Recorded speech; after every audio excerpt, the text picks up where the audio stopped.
Hello world. It's Saturday, January the 11th, 2020. Present time is now 1:31 p.m.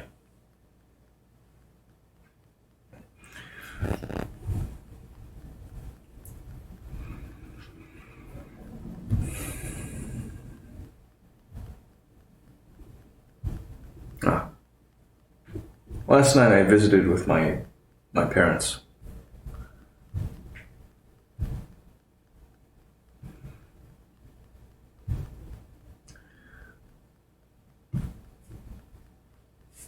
My mother shared how after seeing this calendar notification come up with my travel arrangements out to LA, she couldn't fall back to sleep.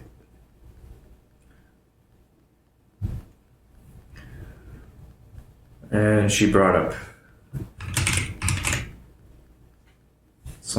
some stuff that my father had talked about before too. Two concepts.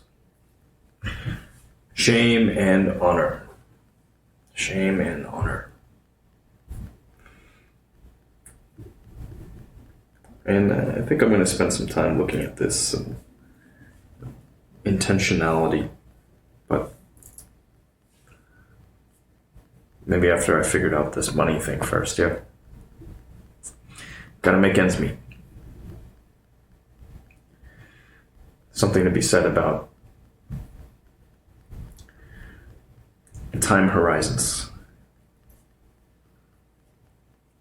short-sightedness. Anyways, after that, she got pretty worked up. We had dinner. And I watched a movie with my father. Marriage Story. Thought it was pretty funny. Watched the movie. My mother eventually joined us. She caught the end.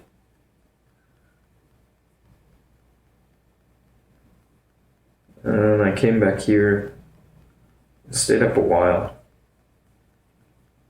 Could have gone to sleep early, but my routine's been it's been out of whack, staying up fairly late. And so I got a fairly late start to my day.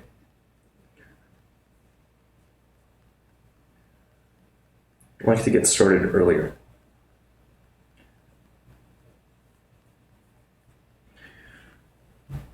Enough of that.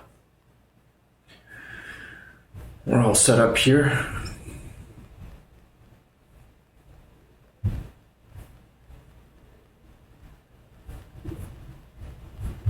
Back to this stuff.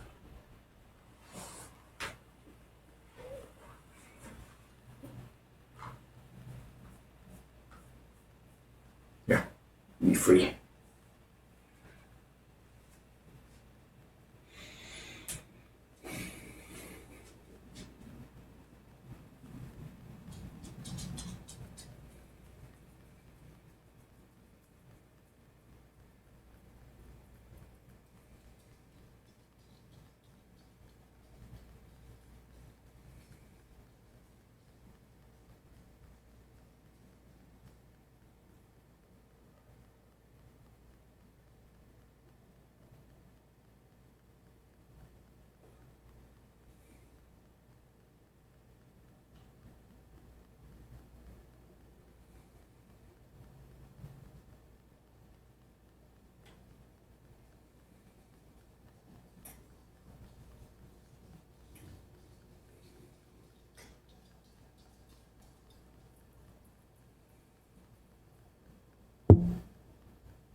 Walking on your hands yet? No.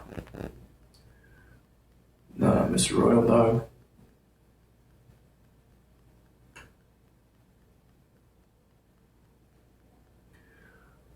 I need to make, well, to get to that point, I would have to clear up some space so I can practice. I miss someone. Mr. Royal Dog, I saw your Facebook post talking about some issues at your home.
I'm a little distant from my screen, so it's difficult to read chat. You know, if you want to chat, I'll tell you about my stressors.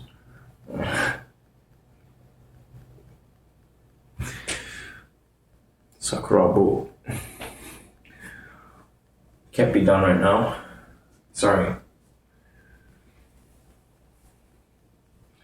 See my bio. Thank you for your interest.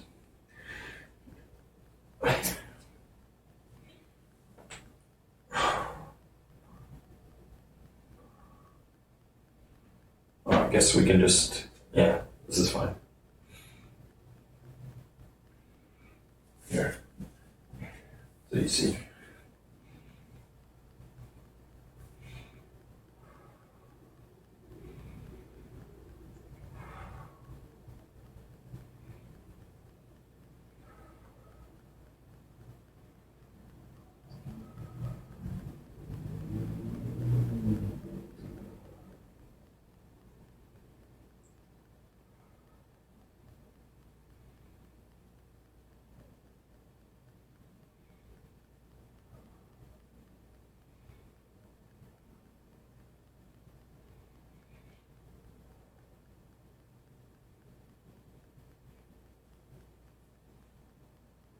Just keep it back.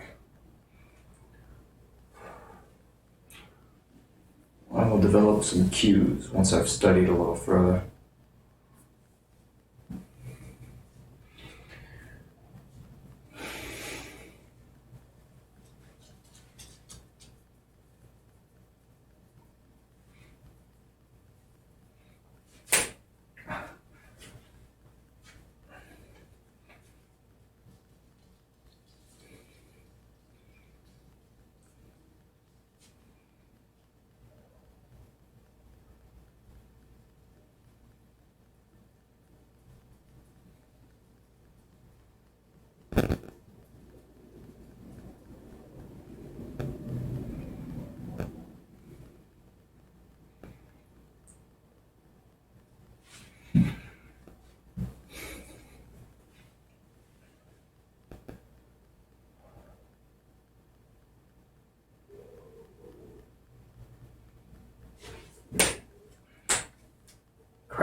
Into crystals? Not really. Not really into crystals.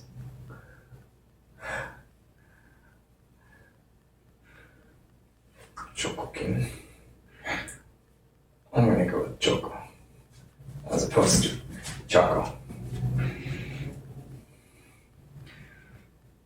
Who's this? Rockin' Kelly. Good day to you.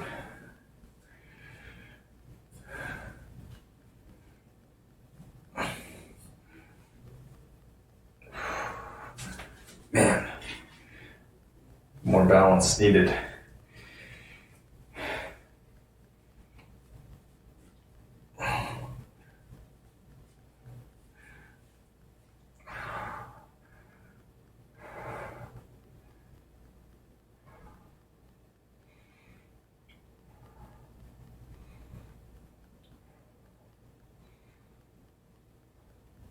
I can't tell if the leg is straight or not. Maybe it would be wise to make some questions for further study. It looks like it's bent. The leg that's bearing all the weight. This one was very challenging for me. Trying to get way up here. It's tough. So I'm going to cheat for now. And there's the whole issue of balance.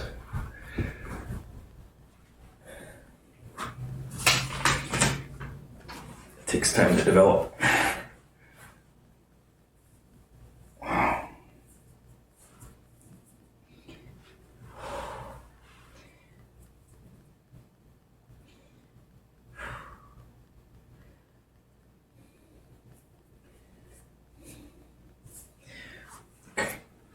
No cheating.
Standing boat.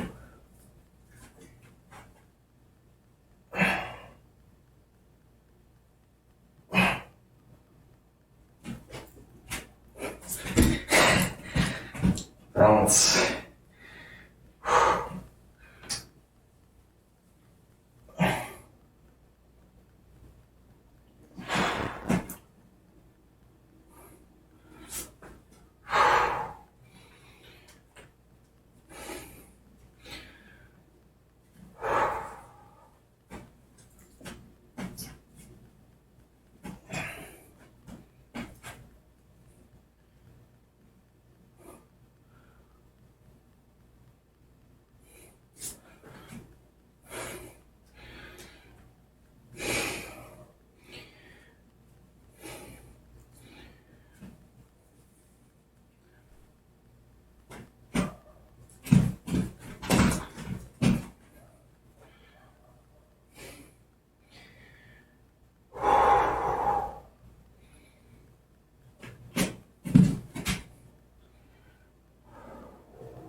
I need to work on my balance.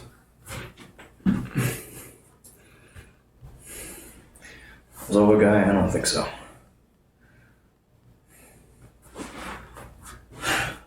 I need to work on my balance, I say. I'm thrust into a whole bunch more balance.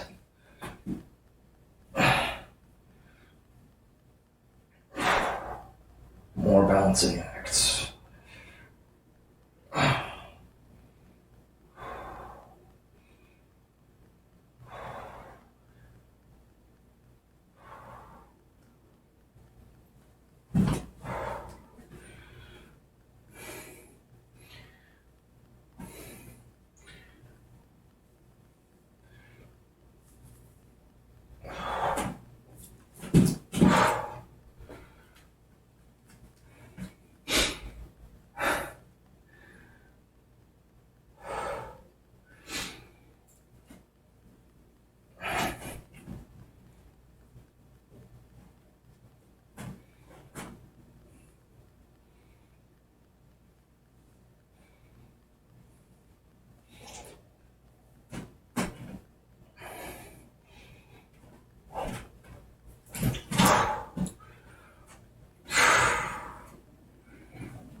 Practice.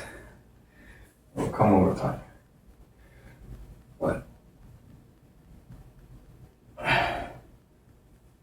it's gonna be a struggle. Struggle busting my way forward.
Mr. Royal Dog.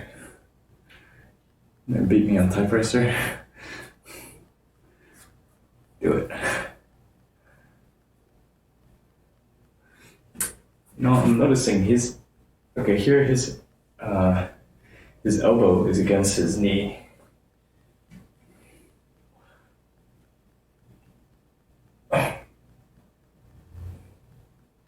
As he's doing this.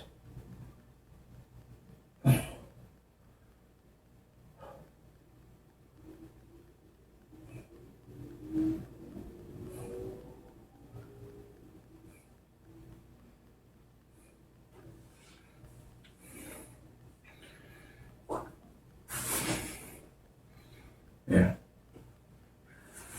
Elbow to knee.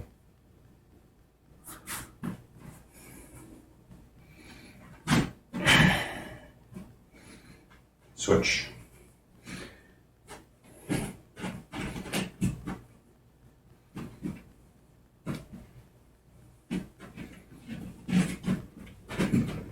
See how far we can go.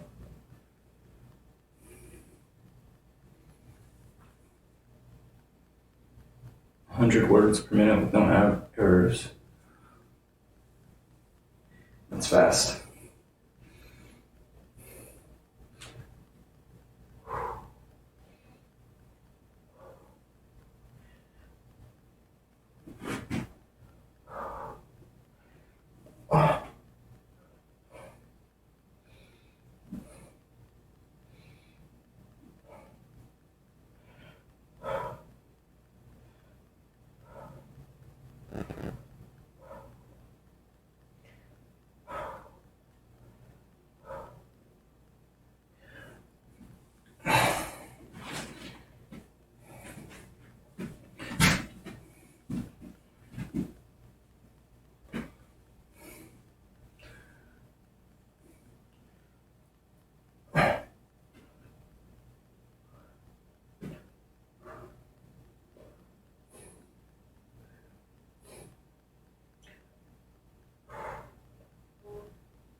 Alright, take care, Mr. Royal Dog. Best wishes, Steve, man. I know you got a lot on your plate.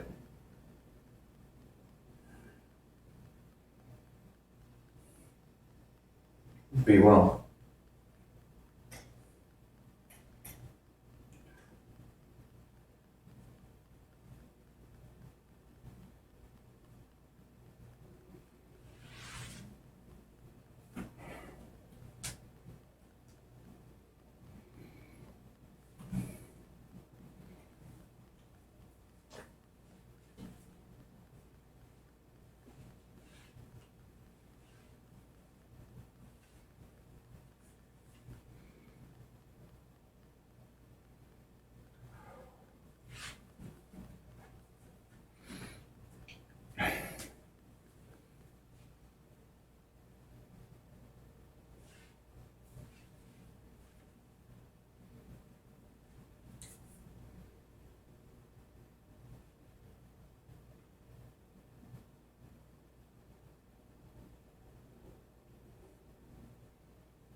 Gotta clear up some space here.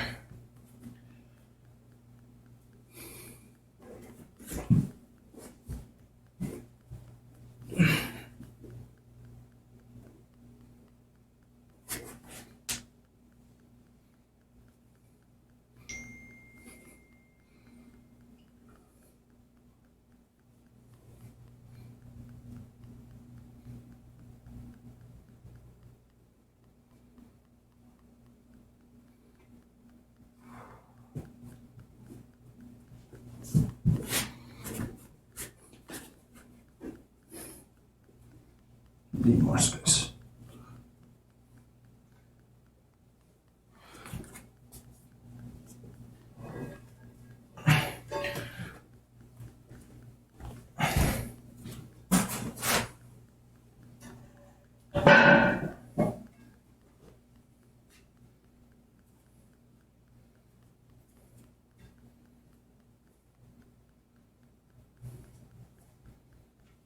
It is just a whole bunch of plates.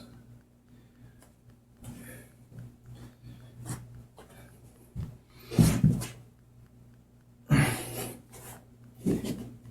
would like to clean this up. Clean up the floor. It's pretty gross.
feet are, his hands are way back here.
Oh my gosh. Okay.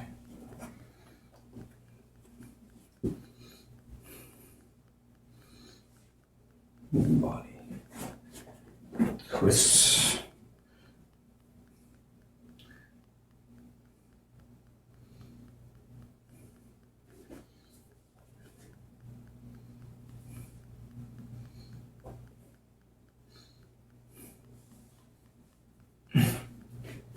I think it's something like this.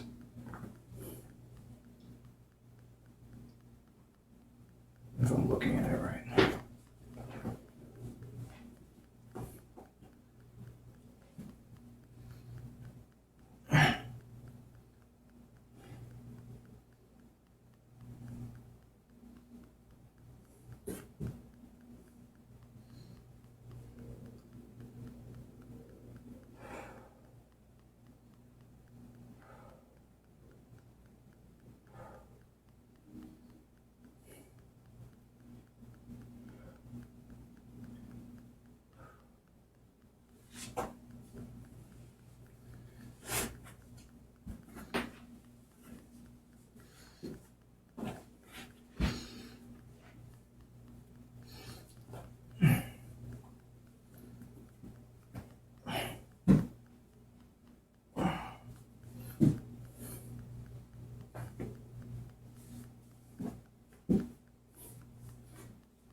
Some water would be nice.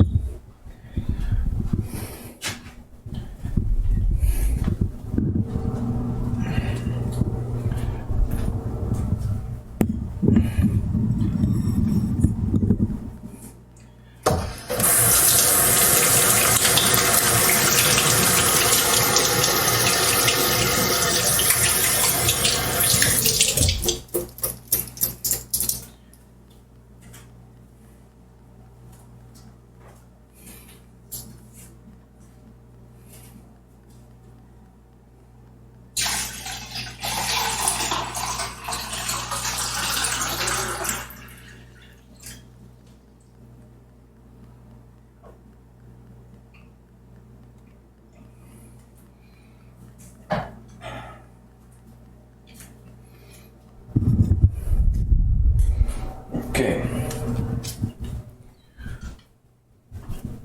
So, moving right along.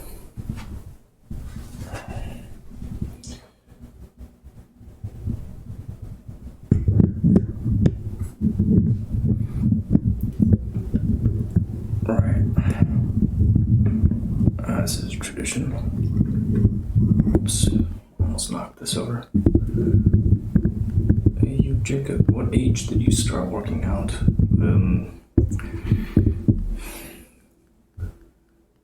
Good question. So back in middle school, one of our components for gym class had us go into the weight room. So I had some exposure since at least middle school.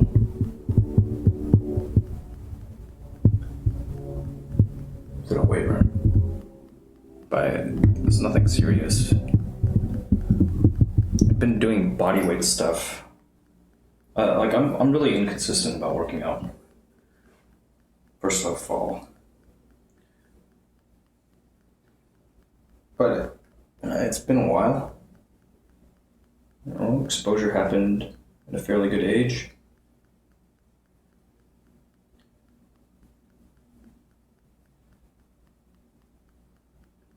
But yeah, mostly bodyweight stuff. Like in high school, I had a couple of dumbbells to work with, and otherwise it was just that and an exercise mat at home. I didn't have a pull-up bar. That would have been nice to have, though.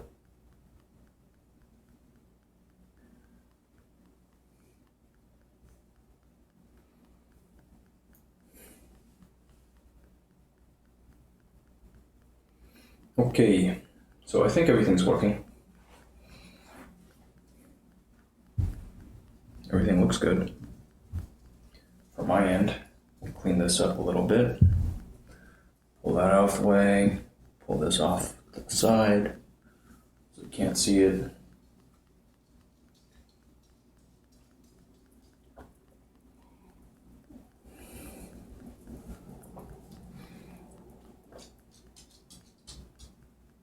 Meanwhile, Paul's about to show up. There you are. Hey, bud. You come up here? Come. Hey, there you go. There you go, my good boy.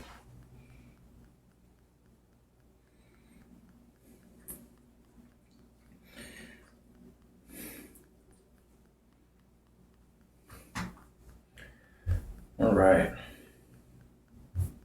Well, it takes a while. That little practice. Oops.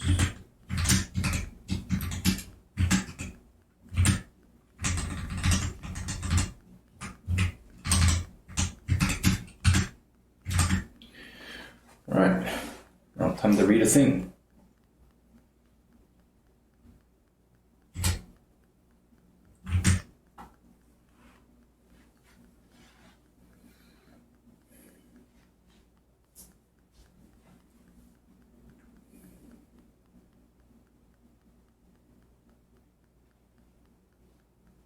We Are All Weird by Seth Godin. We Are All Weird from 2011 takes aim at the one-size-fits-all mentality that underlies much of our culture. For too long, marketers, manufacturers, and the media have approached the world as if all people were the same. With this perceptive manifesto, Seth Godin unravels the myth of the mass market, arguing that humanity is much more diverse, eccentric, and weird than it seems. Who's it for? Entrepreneurs and advertisers eager to reach niche audiences. Cultural critics looking to understand our zany zeitgeist. And weirdos, oddballs, and misfits everywhere. About the author. Seth Godin is an educator, entrepreneur, and author of 19 best-selling books, including Poke the Box, Linchpin, and The Icarus Deception. An internet all-star, Godin has given multiple TED Talks, appeared on hundreds of podcasts, and even had his blog named Best of the Year by Time in 2009.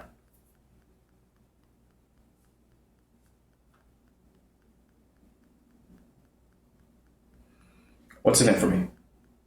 Find out what it means to contain multitudes. Have you ever met someone who is perfectly 100% average? Probably not. Even the most mundane among us have interests, hobbies, and habits that set us apart. Stamp collectors? Weird. Psychonauts? Weird. Metalheads? Weird. If we are all weird, why does the world seem designed for conformity? For a century, our economic, cultural, and political systems have been organized around the idea of the mass market, a mythical ideal where normal people just want normal things. However, that mass market status quo will soon be washed away by the ever-rising tide of the weird. Learning to ride that wave of weirdness is an essential skill for your business and personal life, and these blinks show why. Filled with insightful anecdotes and wry observations about our changing cultural landscape, this short and snappy manifesto proves that weirdness could and should be the new normal. In these blinks, you'll learn how a pregnant elephant saved the Belgian zoo, why Wonder Bread isn't so wonderful, and when weirdness belongs in the classroom.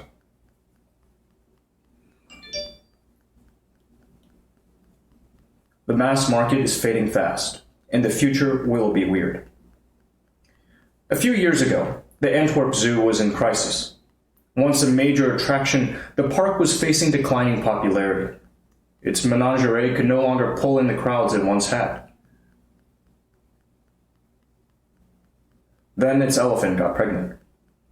Hoping to generate a bit of buzz, the zoo threw the animal sonogram up on YouTube. It worked. The in utero elephant was a hit, a nationwide news event. They kept going, posting polls and holding a naming contest to keep the public engaged. More and more Belgians became invested in the baby elephant. Attendance rose. The zoo was back in the limelight. What makes this success story stand out? The fact that it's relatively rare. These days, major media events with mass appeal just don't happen as much as they used to. In fact, mass market success is becoming as rare as a baby elephant. The key message here is the mass market is fading fast, and the future will be weird. According to Godin, grasping exactly what this change entails requires knowing a few key terms: mass, normal, weird, and rich. First, mass and normal. The author uses these words to describe the old way of doing things, the system of large-scale, undifferentiated production that is our current status quo. Within this system, manufacturers and marketers aim to efficiently meet the needs of the masses by catering to what they think of as normal. Of course, normal is relative. Being vegetarian is normal in Mumbai, but not so normal in Kansas. Either way, once marketers decide something is normal, they attempt to make it morally right as well. In contrast, weird refers to everyone who falls outside the normal masses. This doesn't mean people with uncommon physical features or minority identities. Instead, it means those with characteristics and qualities that are unusual by choice, that is, strange hobbies or oddball interests. Having the resources to make those weird choices is what Godin calls being rich, which doesn't always mean money in the bank, though that certainly helps. It can also mean having free time or community support. This leaves you with a decision to make. Do you want to be on the side of the normal masses, or use your riches to make a leap into the weird? It's not an easy choice, but Godin believes the way to succeed in this brave new world is by being bold enough to buck the status quo and embrace the bizarre. The next blinks will explain why. Concept of normal was invented to sell mass market products. Think about what's inside your fridge.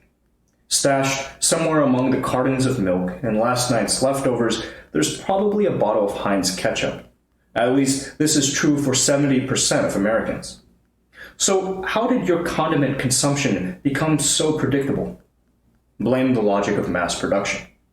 For much of the 20th century, companies were organized around one basic principle: customization is costly. Instead of catering to individual tastes, the most efficient way to make money was to market to the masses. In order to sell mass market products to the most people, marketers had to first make everyone's desires the same. They had to invent normal. They pulled this off with the power of advertising. With clever ads, marketers were able to define the public's desires and ostracize anyone who didn't conform. And it worked. We all know what normal means. Normal people drive cars. Normal people drink Coke. Normal people buy Heinz ketchup. The key message here is the concept of normal was invented to sell mass market products. So, are we all destined to live lives where consumption is dictated by conformity? Not necessarily. We can choose to be weird. Let's compare two neighborhoods in Manhattan. First, Midtown. Here on Fifth Avenue, we have major retailers like Abercrombie and Tiffany's selling goods to throngs of tourists. The products and people here are the same ones you could find anywhere. This is the masses.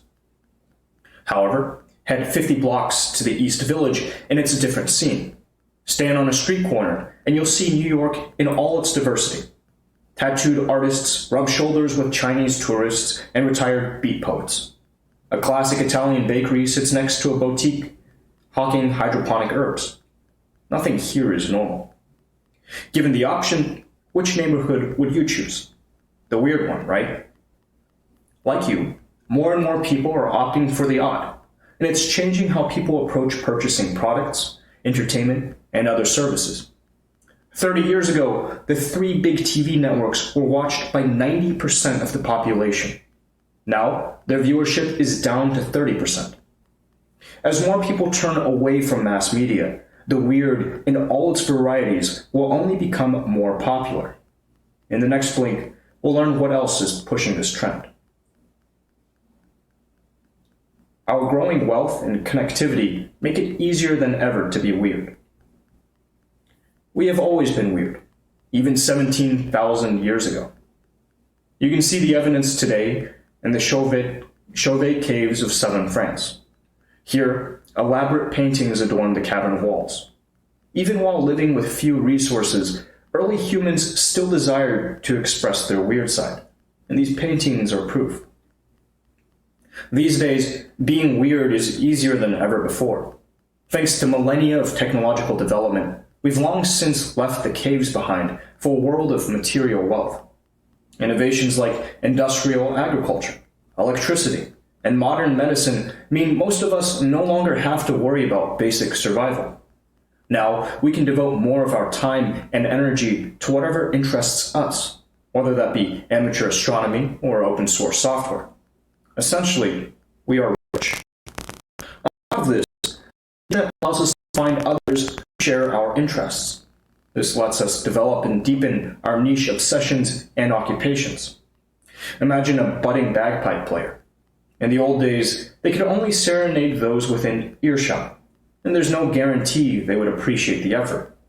But now, that same musician can post a video to YouTube and get positive feedback from other bagpipe enthusiasts around the globe. The key message here is our growing wealth and connectivity make it easier than ever to be weird. So, what does this mean for businesses, creatives, and other producers? For one, they no longer have to settle for a one-size-fits-all approach to manufacturing and marketing.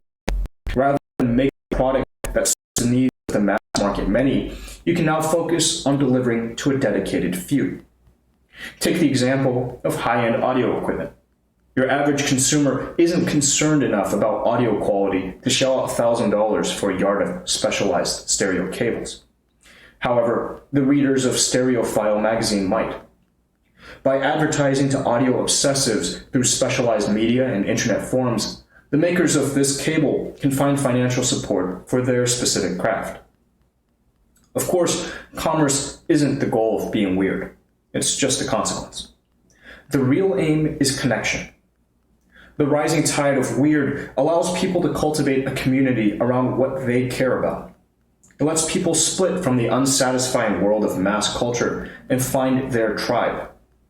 The next blink will unpack just what we can expect from this more fragmented world.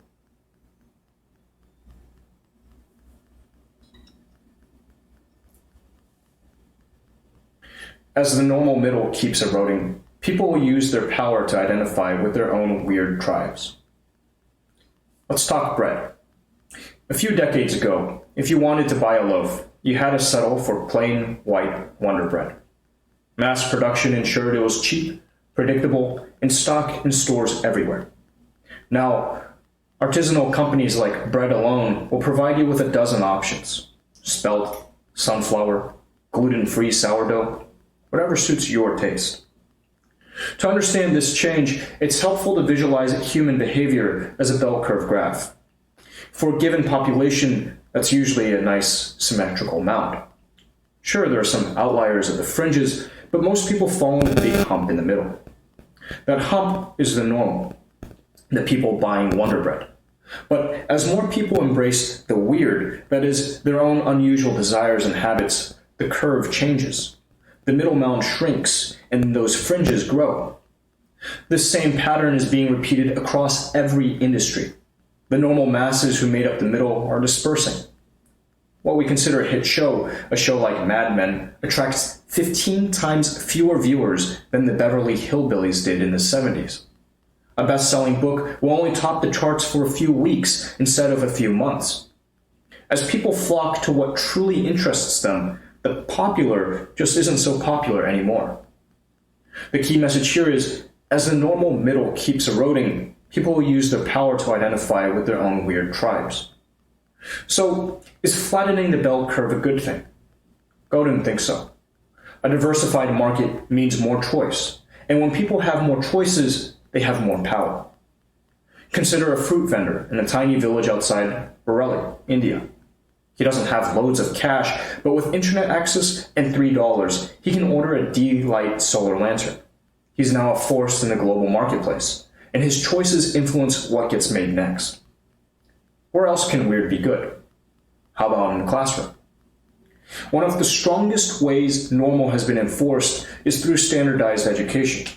The current system in the US rewards conformity. Just behave and pass your tests and you'll graduate. Easy, right? Unfortunately, with 4 million pupils in school, there is no normal student. It's impossible to expect the same of every learner. In fact, forcing students to give up their weird ways could even be a disadvantage when they enter the job market. Just think about Yo-Yo Ma or Richard Branson, or pretty much anyone our society admires the most. We always love those who break the mold. The school system of the future should leave room for students to find their own path, no matter how odd. After all, we are all weird, and that's a good thing. Final summary. The key message in this book. The idea of normal is an invention of a bygone era when mass production, mass media, and the mass market aimed for efficiency by treating everyone the same. Now, with increased material wealth and widespread internet access, people are more free to exercise individual choice, and they're choosing to be weird. To stay relevant, everyone from marketers to educators should find ways to cater to this increasing individualism. Actionable advice. You can't fake it to make it. As weirdness continues to accumulate cultural cachet, many businesses will try to cash in. However, you can't pretend to be weird. People can tell when a product is made by a mass marketer trying to pander to their tribe, and they'll always reject it in favor of the real thing. The best way to make money on weird is to actually be weird. What to read next? Tribes by Seth Godin. You just learned why weird will be the new normal. Eager to get an even better handle on what to expect from the new, more fragmented society on the horizon? Follow your curiosity with Tribes, another title from Seth Godin. This book builds on and expands Godin's analysis of our weird world, filled with more signature riffs and insights from the expert marketer. This book describes the workings of tribes, the social groupings that come together when people share a connection, an idea, and a leader.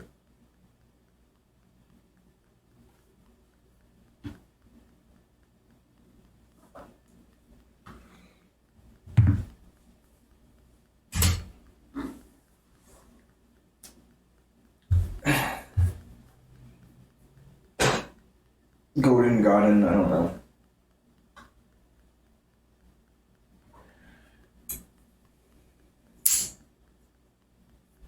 Oh, yeah. Whoops. Before I start dicking around with this stuff. Hey, Webmaster JJ. Thank you, Jock. It is an asset.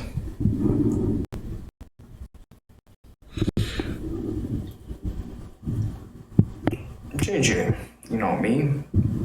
Doing better than I deserve, always. How are you?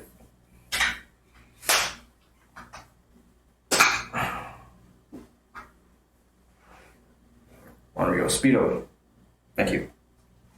Glad you enjoyed it.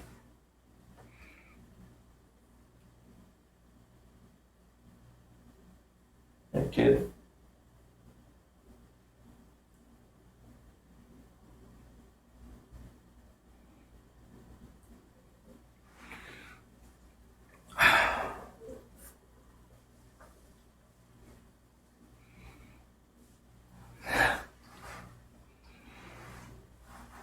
Thinking outside the box. Huh? Good.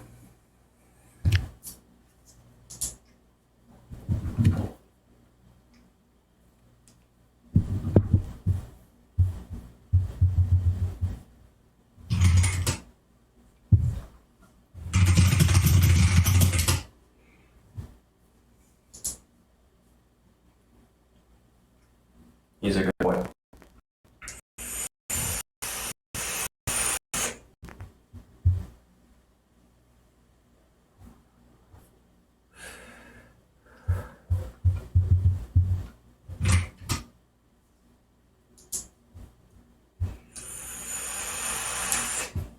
Am I still stuck at a standstill?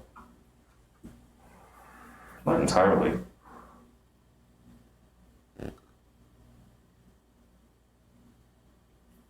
It's more...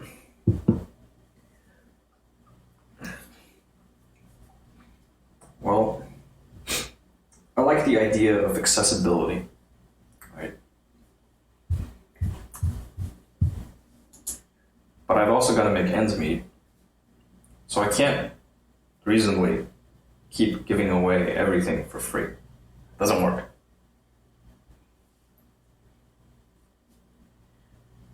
There are people out there who will value my time and will pay for it. And it behooves me to keep looking for more of those people. So I can keep myself busy, get paid, and actually thrive, or at least hit this first bar, just make enough to survive, and then thrive.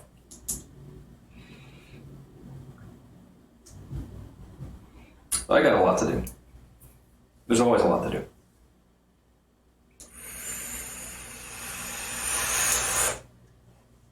Hey, pretty balls. Oh. Survival before thrival. Yep. Everybody wants to survive, except the people who are ready to check out. And there are those. I'm not ready to check out. I've got some work messages I need to attend to.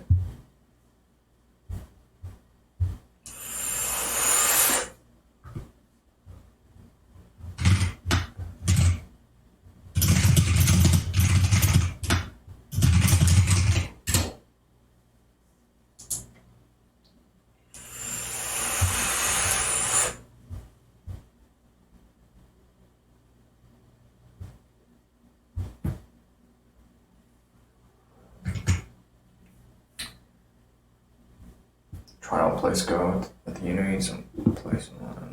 Okay. The internship is okay. It's okay. I mean, it's over now. This is ages ago. It's been what about this time last year? I was getting ready to get headed back up to Columbia, Missouri, so I could attend the orientation.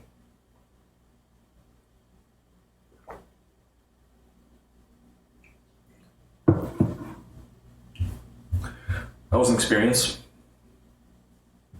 Are there vape solutions that don't have vitamin E? Of course. Of course.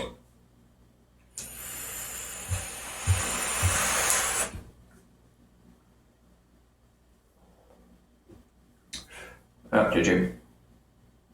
I went up there, I did the thing, finished off my MBA. Now I'm here. Jumped through that hoop. Those hoops. Those motherfuckers. And I'm credentialed. Woohoo. Right. Got my credentials.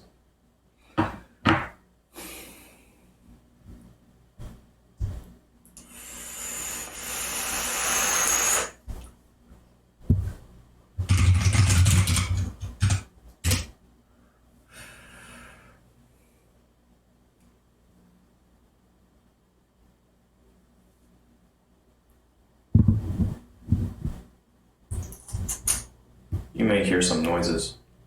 Put those degrees to use, says Pretty Balls. That's one way. That's one way. But at the same time, I'm also pretty happy to try and make what I'm doing now work. Like actually work. I've got some semblance of an audience that I can address.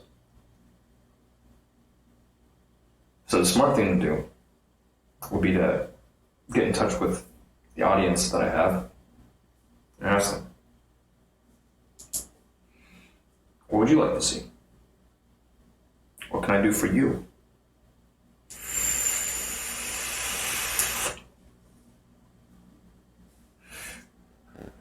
What's your willingness to pay to see it done?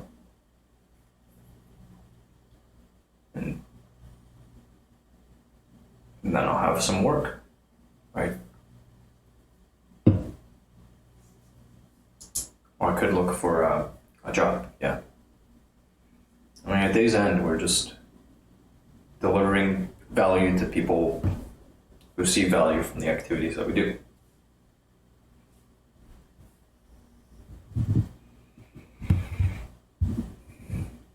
And they compensate us in turn. Usually with money, sometimes favors.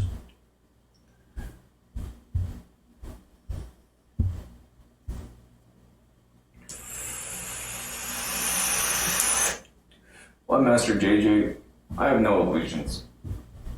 We're all part of the machine. I mean, very, very rare few break out of it entirely. I was reading something pretty interesting. I'd like to finish it. It's an essay. Probably still have it open on my phone browser.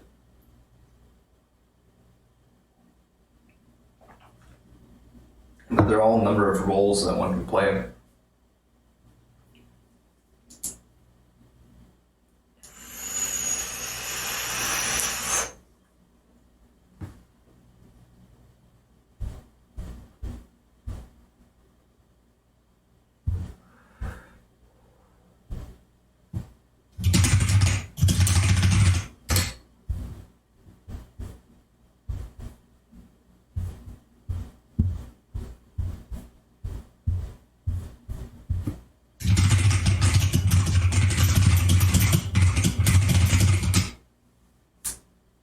Master of Buckets. Hey, welcome. Been here before? Looks like your first time.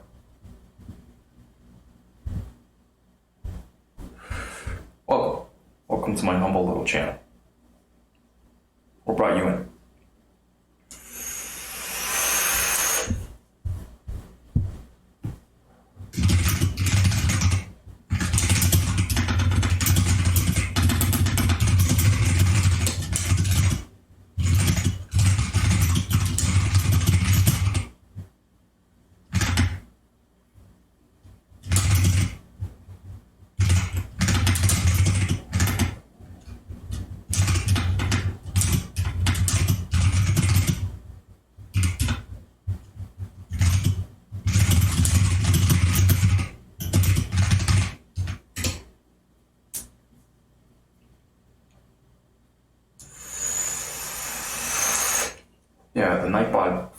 page thing is fucked.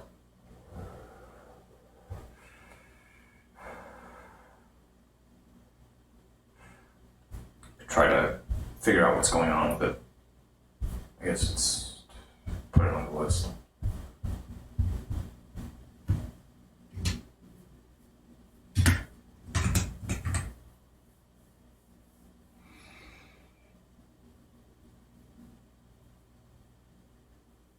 I think that I'm going to actually set up my contact form on my website now.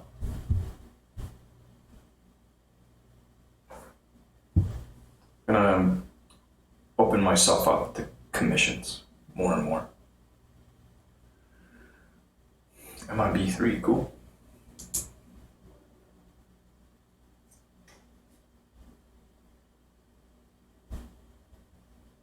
Planning to come out to Texas for some aviation stuff?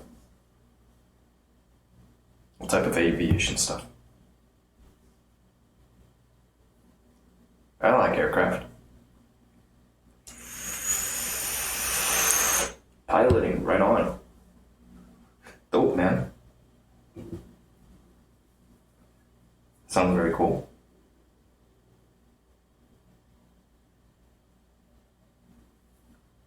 Commercial?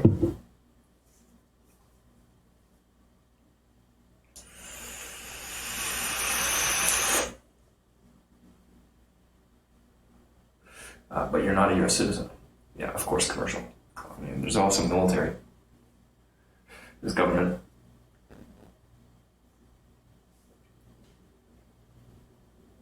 Very cool.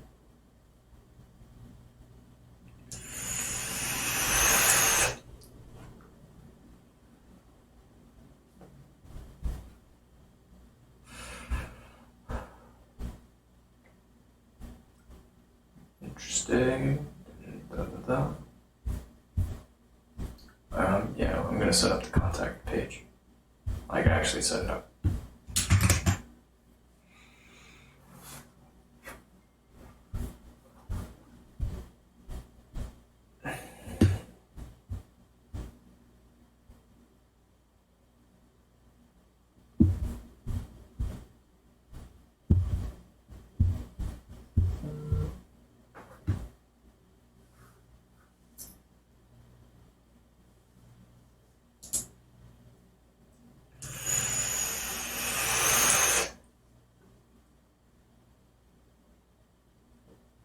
That's a good question, JJ.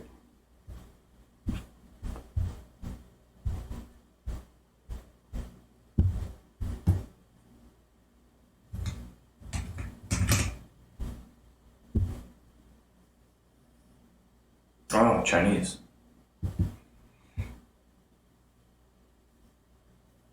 Cool.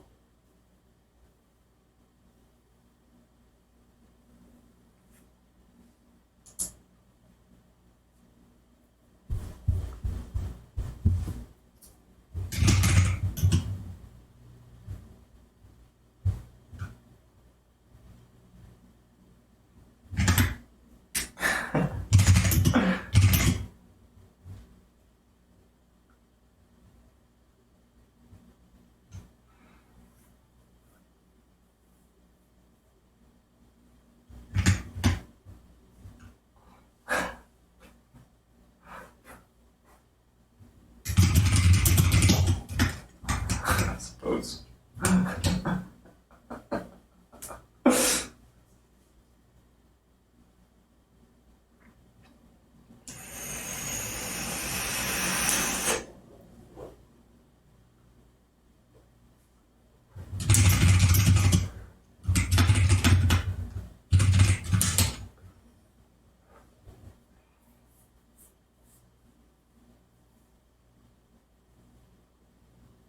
I'm being asked if I can dirty talk in Chinese.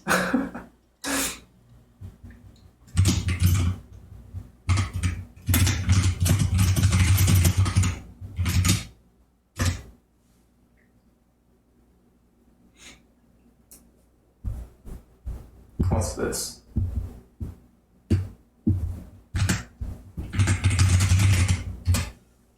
Google Translate, let's go.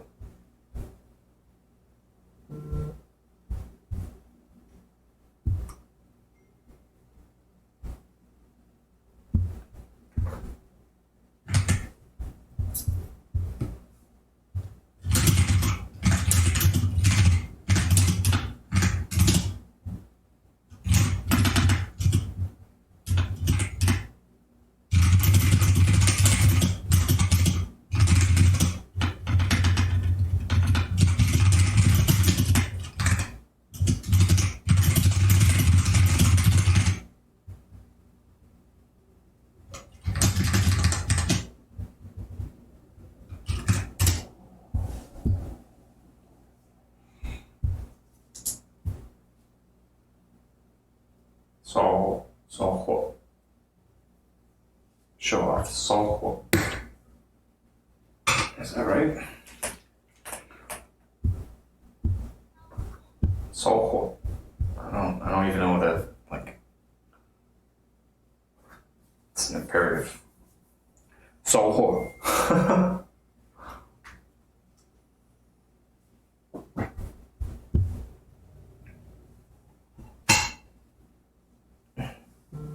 Oh, 烧火 means bitch. So Google Translate says show off. Like, how does it? What? I guess it's the vernacular versus versus what the dictionary definition is. Yeah, it means bitch. 烧火 means bitch. Or cunt. Okay, I'll make a note. Freaking new note reference dirty talking Chinese.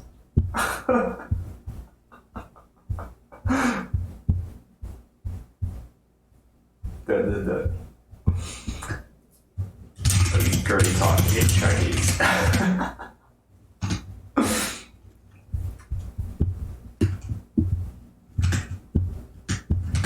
That's too funny.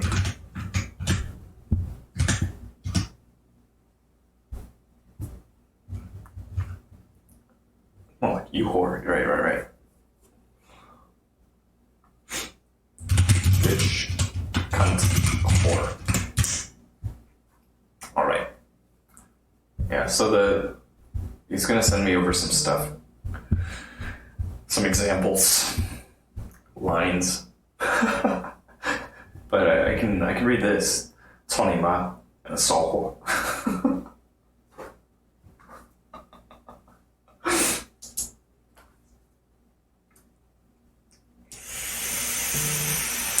Not to you, but dear viewer. 操你妈, it's fuck you, I know. Or it's really fuck your mother.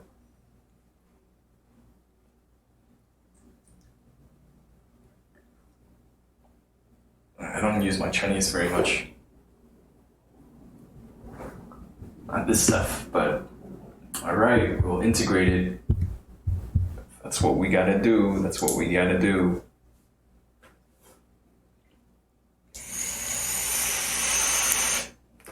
Anyways, roles, responsibilities, job, right?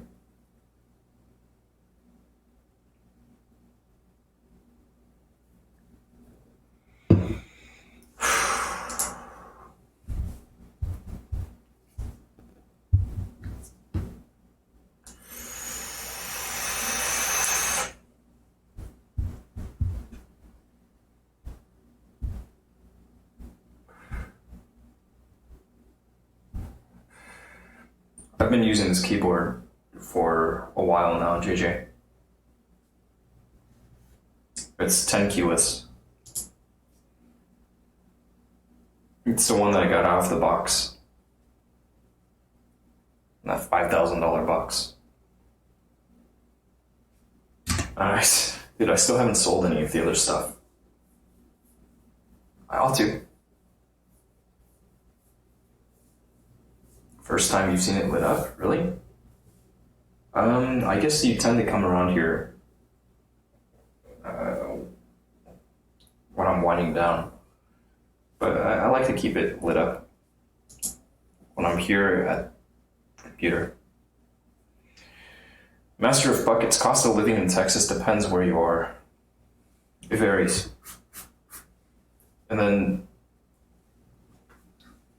in each city, you're going to see a lot of variance too, depending on where you choose to live, where you choose to stay.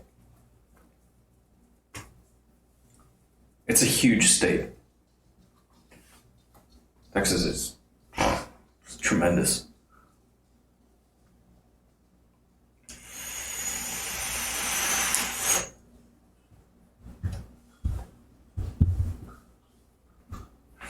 Anyways, we're still getting details together.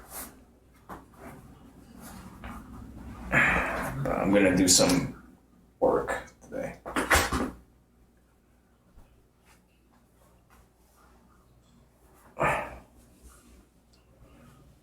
some work, stuff on the website, and then I'll probably schedule out some stuff. Solicit some feedback. See what people want.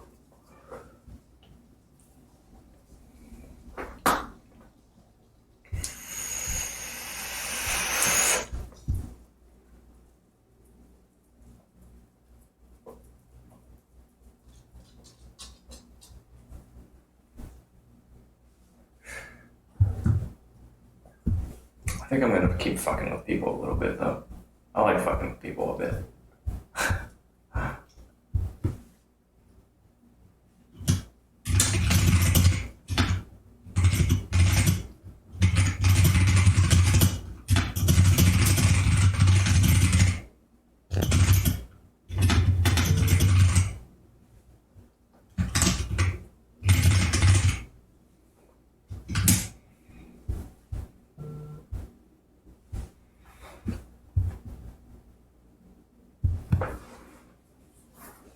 Oh, New Braunfels. Yeah. Okay. Well, my 2 cents. If you want to get an accurate look at what the situation's out like there, just start looking. Okay, JJ. Yeah, Master of Buckets. That's all the information you could possibly need is pretty much at your fingertips. I'm not in that market. I can't imagine it's that bad out there.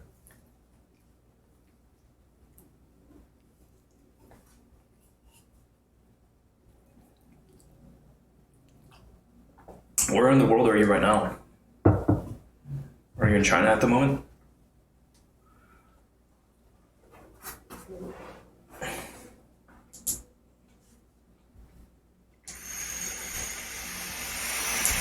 Yeah. You must have a pretty good VPN. My broadcast goes out at 8 megabits per second.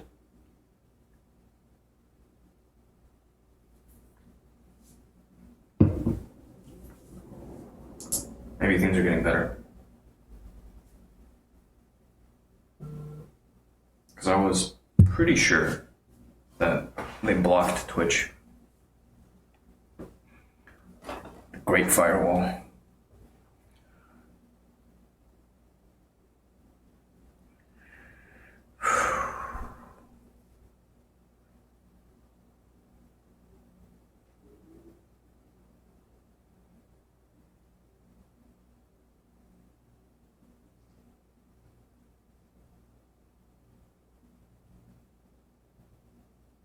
What the fuck is this?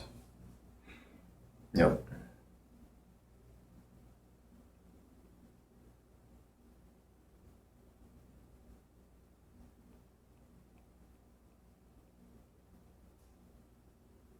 Okay, someone followed that. 180 and oh shit, just passed 1,000 followers on Twitter. 1,001.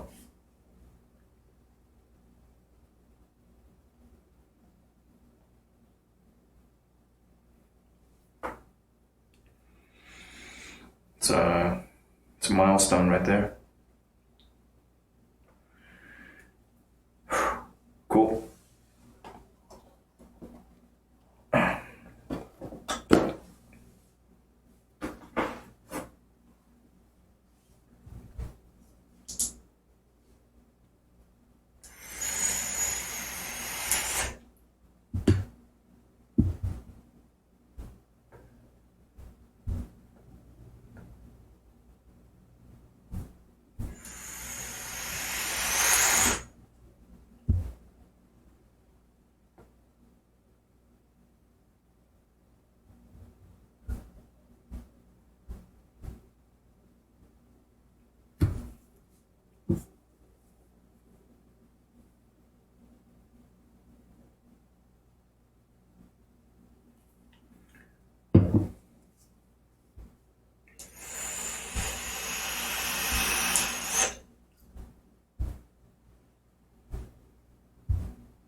welcome back, JJ.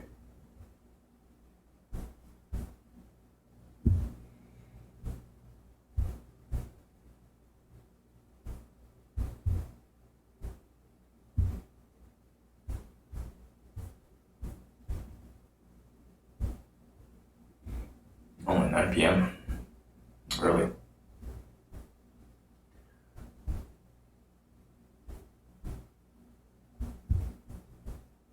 Relatively early.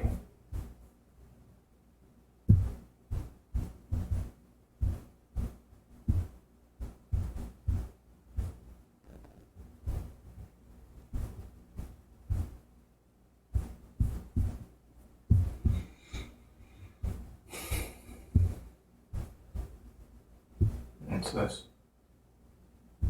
Yeah.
I thought I had this somewhere.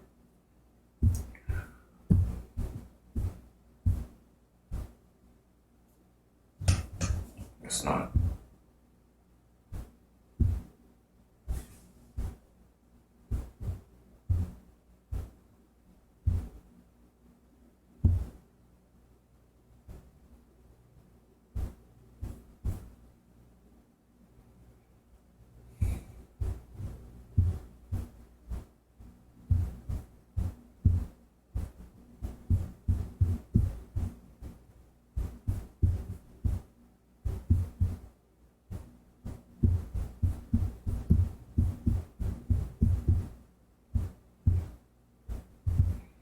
Business docs and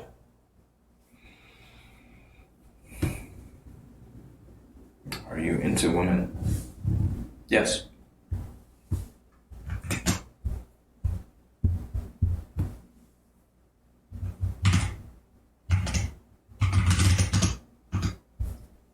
Yep.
Not yet. Okay. Can do. I'm hungry.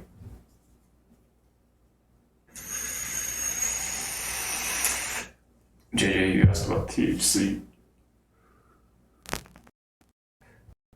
Yeah, it's not regular for me.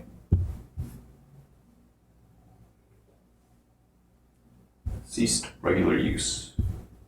Fuck, do I need to fill this out all over again? FML. It's okay.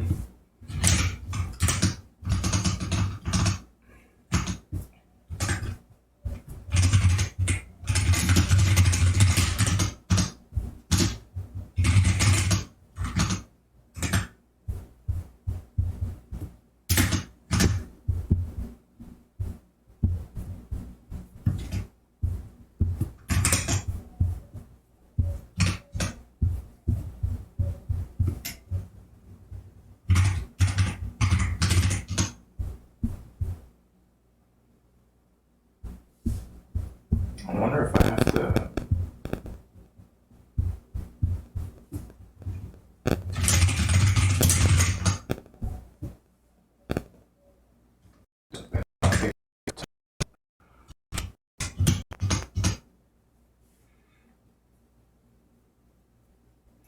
Yeah, it's all good. How to again?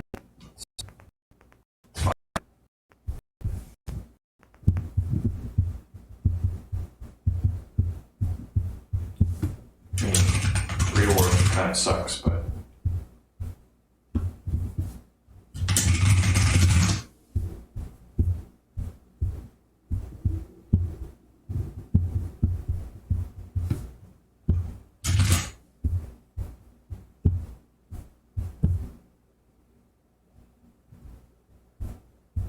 Tax ID needs to include dash.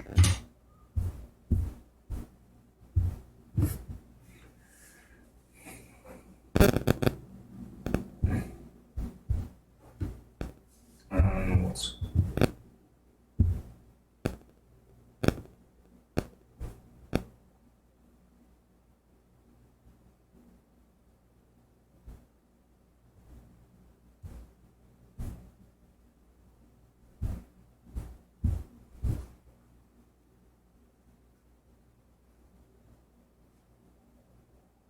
things here are still a mess.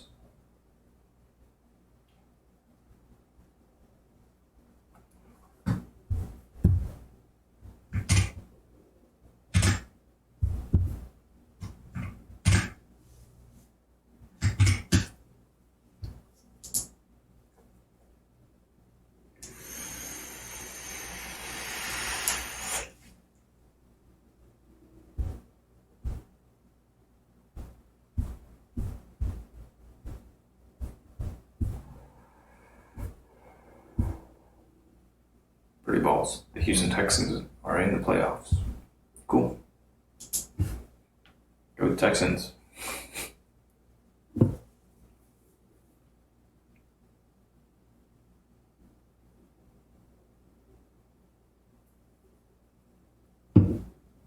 Beat the other guys.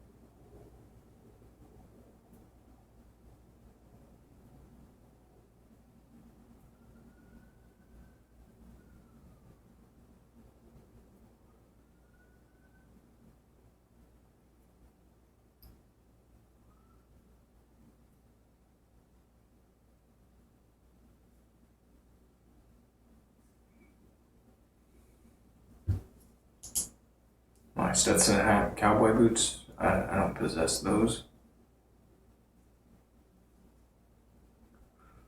I don't own either one of those things.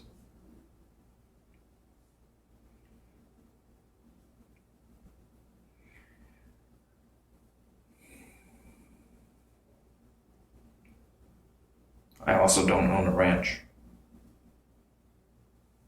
I don't own any livestock.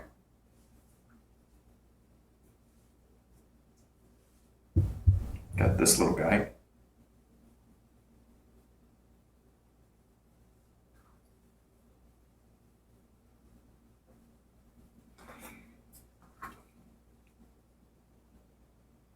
Nice Jolly Rider, thank you. I liked it too.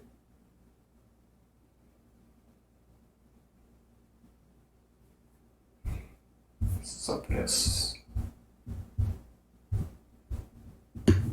Oh yeah, you've been here before. You welcomed me back to Twitch. Happy New Year to you.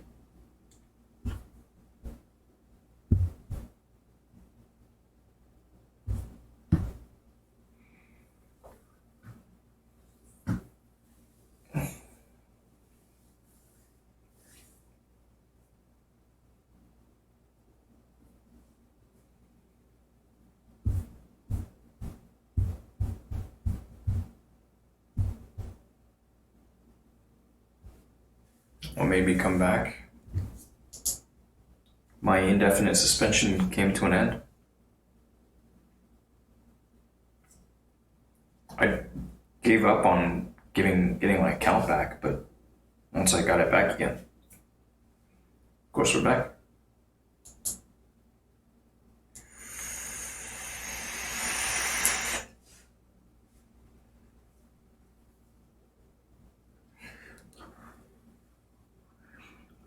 It was never my intention to get off of it in the first place. But it happened. Mistakes were made.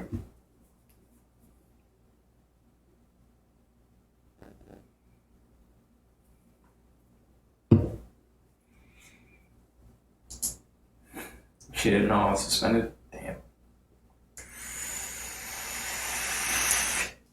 Seems like a lot of folks on Twitch, even some regulars, they just were completely oblivious. And I chalk this up to my not doing a good enough job of plugging my socials. But I was suspended for nudity / sexual content.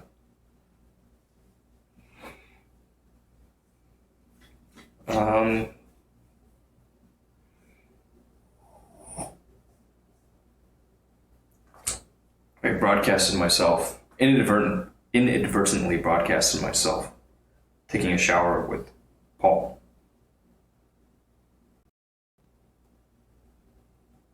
It was unfortunate.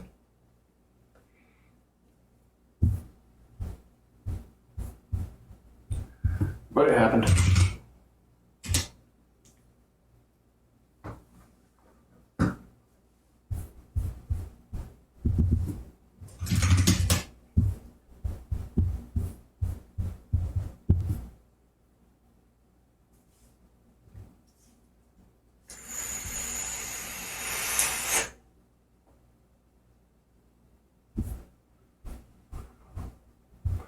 Kind of curious, where were we last?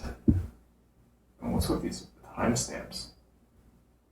Why does it say 3:22? Oh, because it's 3:22 already. Holy shit.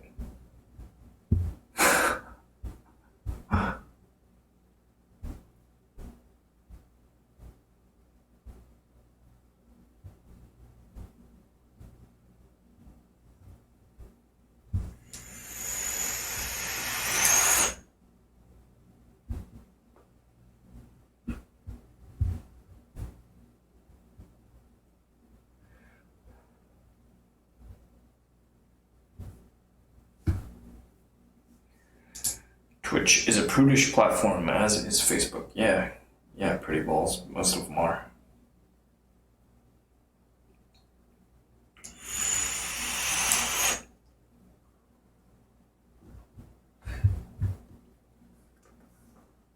Oh, awesome.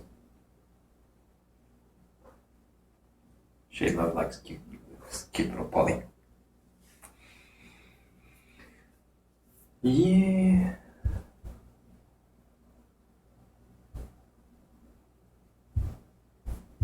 once every 7 days. It's crazy.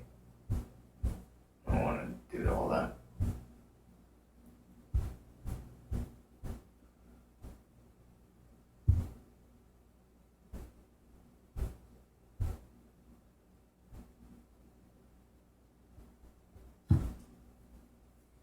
Scrum. Wow. They have their uses.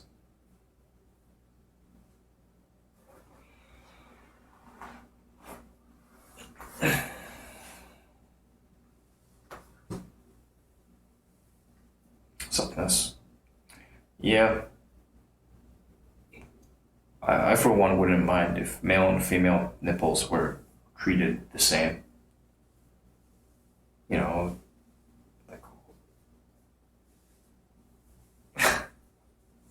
free the nips.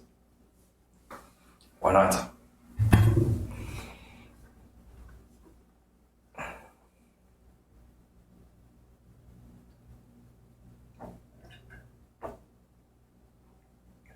A friend of mine wrote something recently on Facebook. Said that until we can get consent, just something as simple as that out of the way, we can't really move on to all the other things. It's a pretty simple thing, yeah.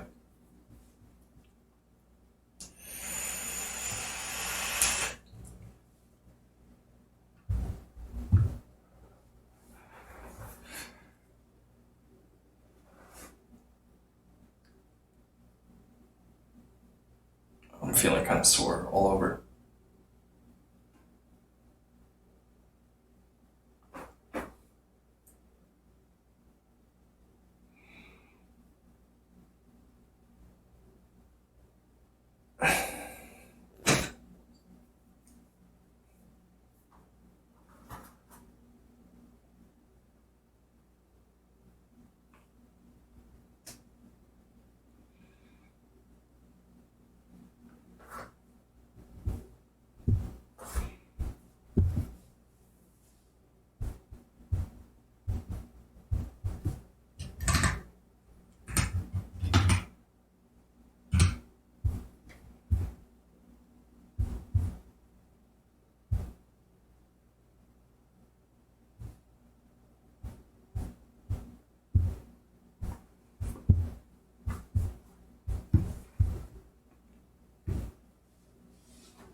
Okay.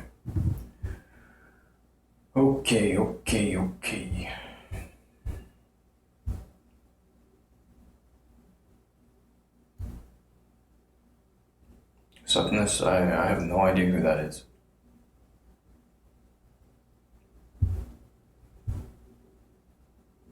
Name is not ringing any bells. Should I know who this is?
Just throw that out there.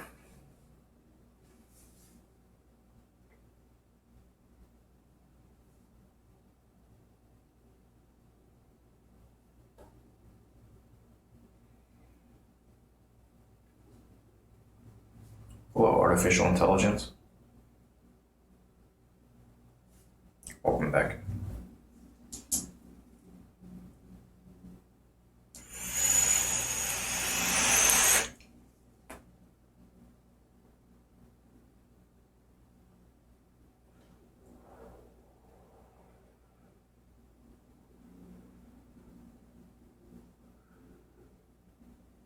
Something this year, have I ever thought about doing reactions? Not really.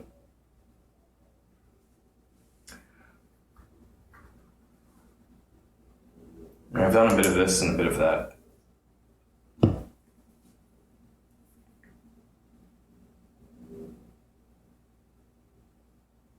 But not a lot of reactions.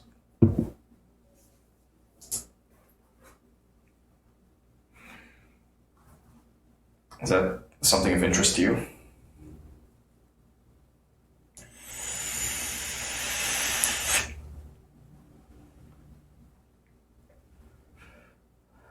I've got a bunch of stuff that's just been...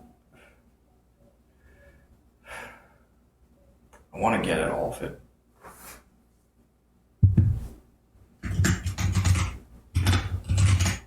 It's challenging, you know? It's like there aren't... Sometimes it feels like there aren't enough hours in the day, and sometimes it feels like I don't know where to head next.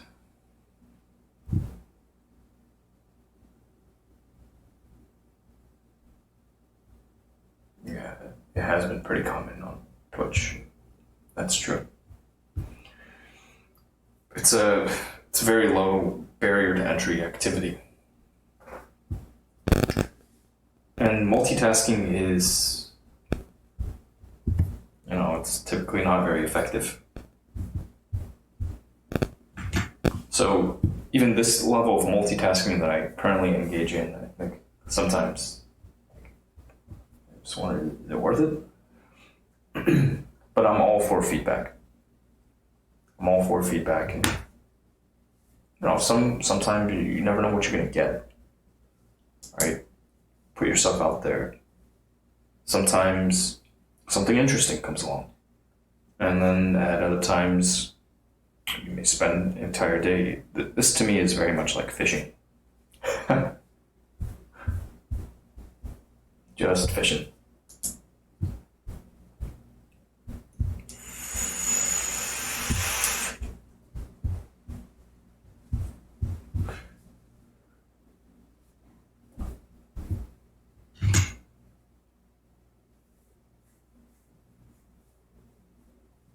I would like to at least see what you're doing on your computer. Something. Yep. Usually there's always something going on, but I pretty much never show my screen. Part of it is like it's just another thing I have to worry about. Like what's on my screen? Is it safe to show people? Is it not safe to show people? But usually it's a whole bunch of nothing. Like right now, running through this thing I call a cell kernel run all. I'm running through some code I wrote, scraping stuff from a website. Hey Yumi. Frog. Read it.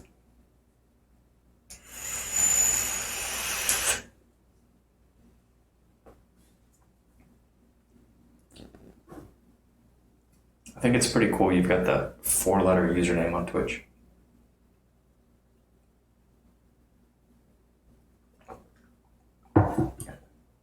There are only so many of those out there.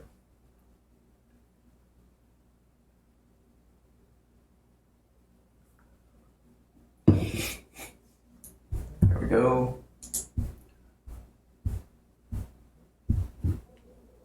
it's doing its thing. Meanwhile, I'll just punch this in.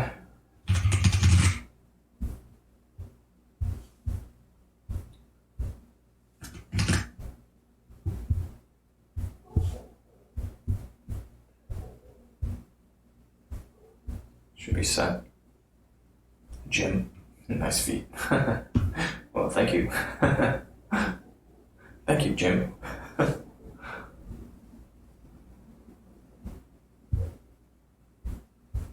Yeah,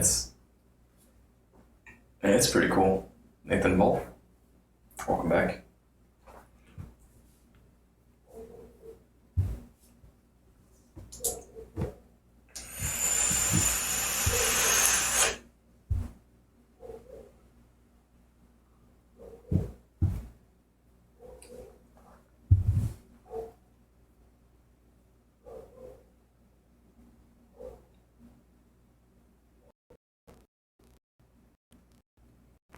Tweet and page.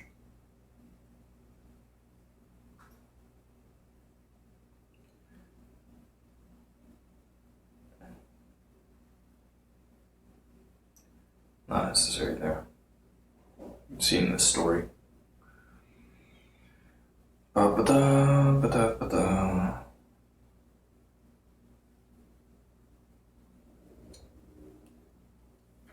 Alright. There, I made an announcement. Solicit feedback later. Getting a bit of delay between the video and audio. Try to fix it. Shall we? Why not? Let's try and fix it. I kind of just accept it. You know, get to a point where it's just like, yeah, it's good enough.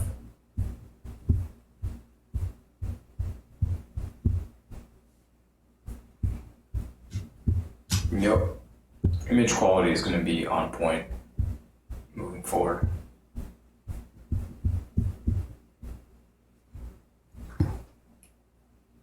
But I might deliberately cripple it some places. Anyhow, let's try to fix this.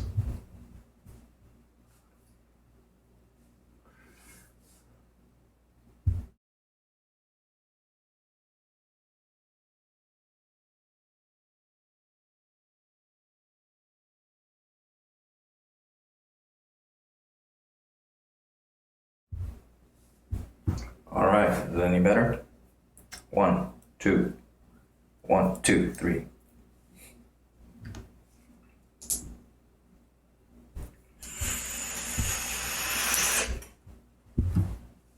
It's better. Perfect. Hopefully it holds up. Technology, man. Fucking technology.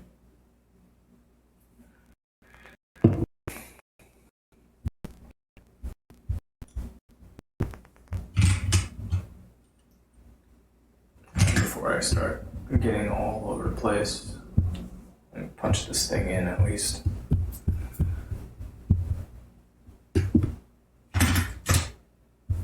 We are all weird.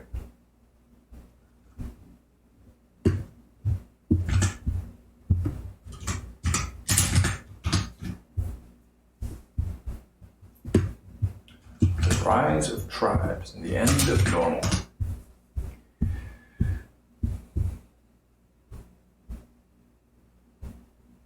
Into 2011.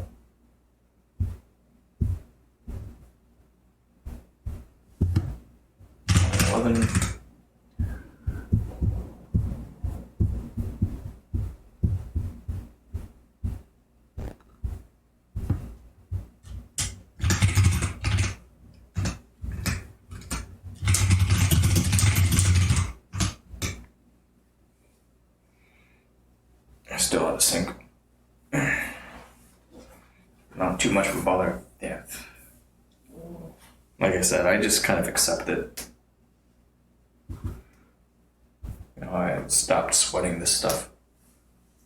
And thank you.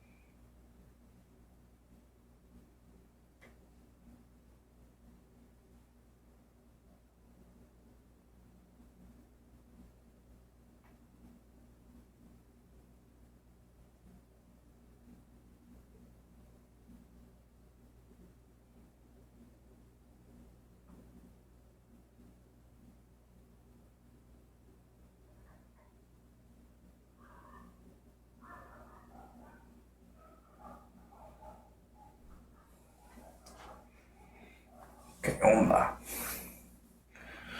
What are we up to?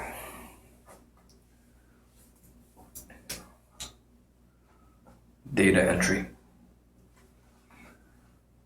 That's pretty accurate.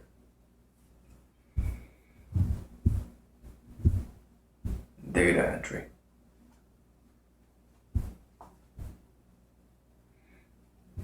Me too.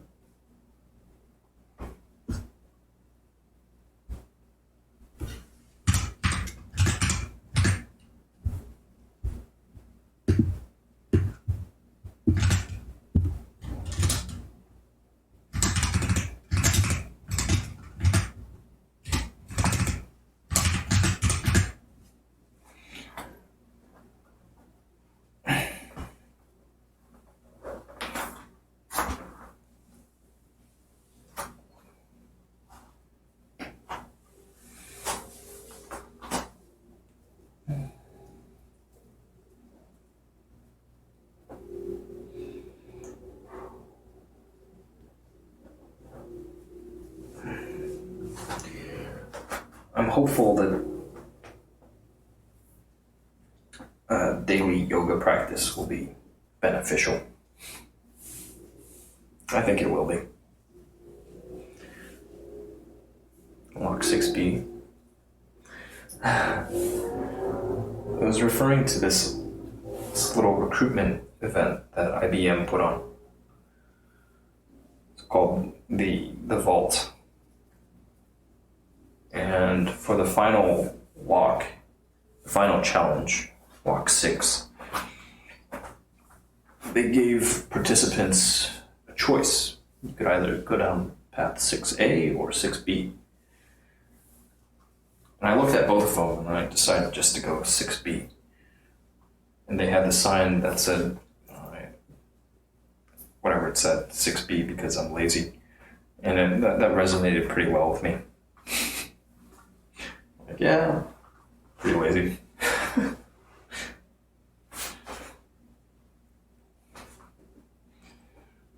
I also have some idea of what I'm good at. What I'm not so good at.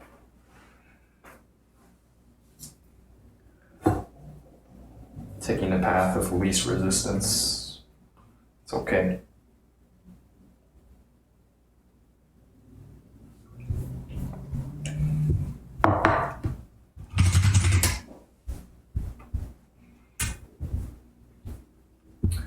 I'm going to add that to my FAQs.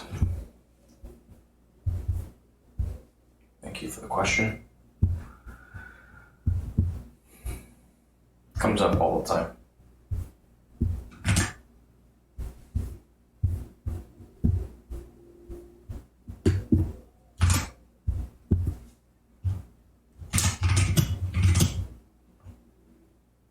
Yeah, a lot of people are in the US.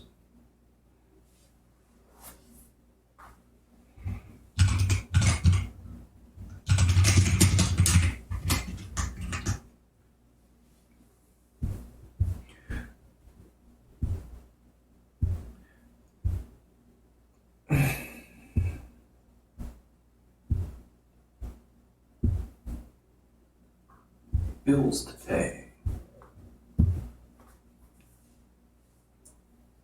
Am I glad? No, that's fine. tech stuff, I mean, let's say I know a little bit. I know a little bit. And I could keep learning down that path, but I probably won't get too deep down that path. More interested in, well, I'm actually looking at some code right now. It's all JavaScript, and I haven't touched this in forever. So eventually I'm gonna get on that. But it's, I've got to make ends meet first before I sweat too much about these other projects. Project after project after project.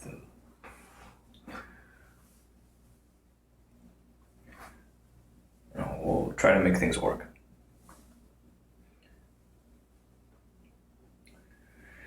Got to decide on priorities, right?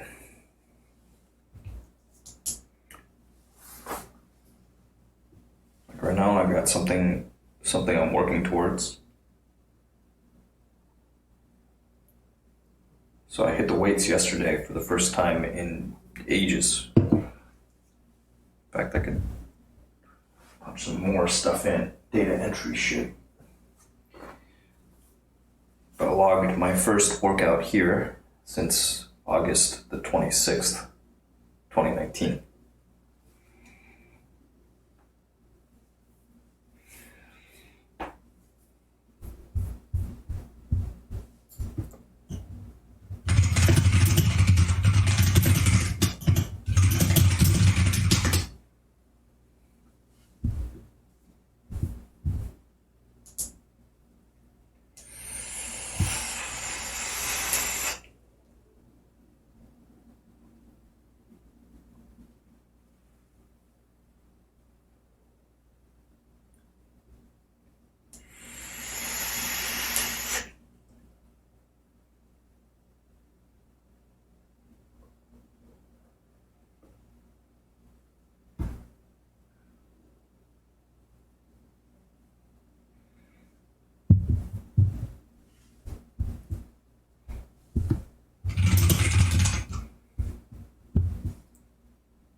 Am I trying to get bigger for the new year?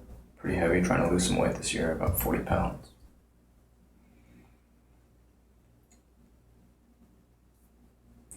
Where are you at now? For me, it's just move more, be more active. So right now the plan is get back to hitting the weights Mondays, Wednesdays, Fridays. And on days where I'm not lifting, I might still do some body weight stuff. Try to just be more active. And then add in a daily yoga practice in order to keep flexibility high. I don't have a goal weight. Just gotta look good naked. And then I'm set.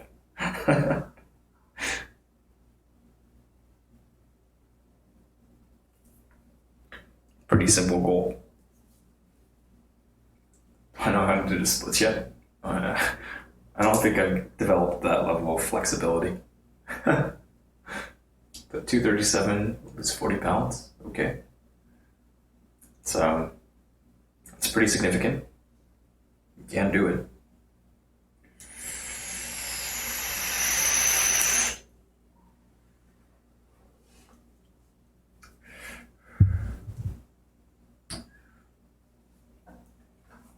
Eat good. Make sure to eat good. I'm gonna grab some water.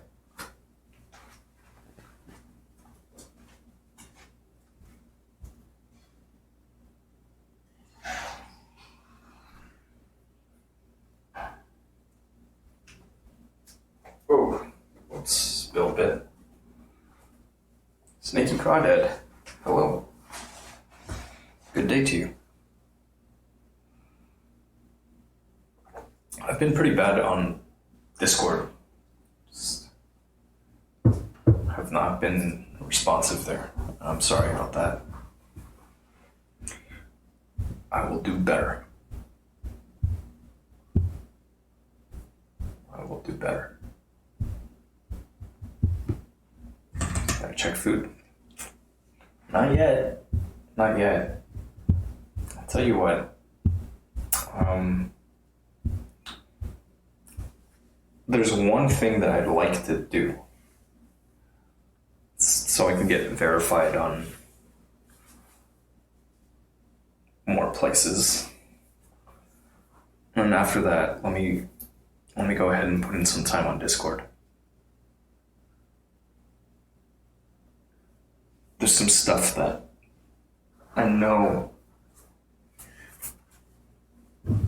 I want to do with the server.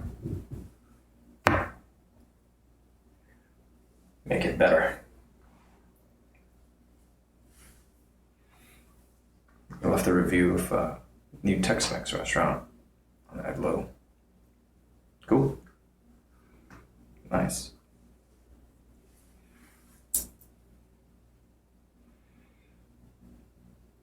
There's some places I want to check out. So there's this new development I don't think I've been to yet called the Katy Grand. It's out on Grand Parkway and I-10 on the northeast corner. And there's a Michelin-starred dim sum place that's going to be going out there. Supposedly opening winter, so any day now. I'd like to check that out.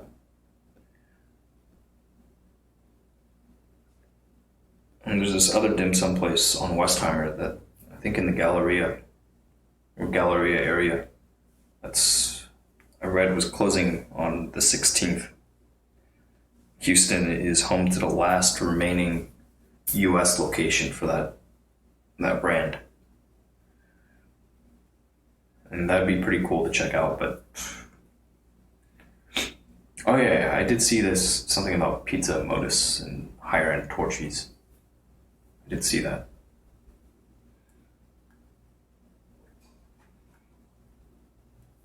Did you include media pictures?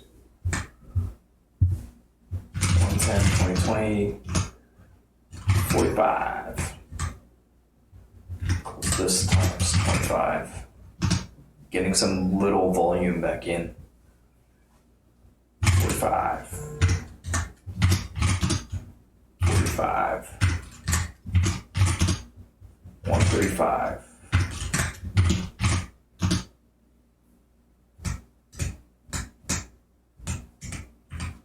And yesterday, 145.2.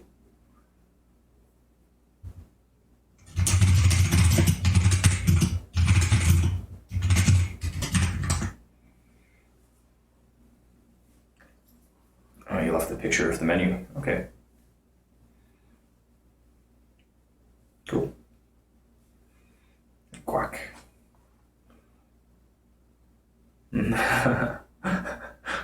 Shit, that sucks. Sucks ordering something and just being like, it sucks. You guys ever ask to talk to the manager at a restaurant?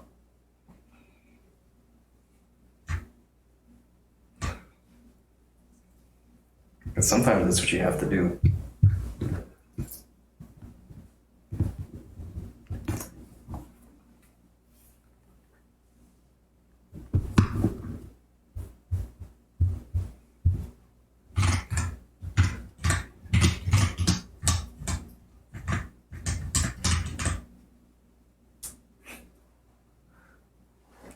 Stop it. No, I'm serious. Sometimes you have to, like, you get a shitty wait experience or whatever. Just talk to the manager.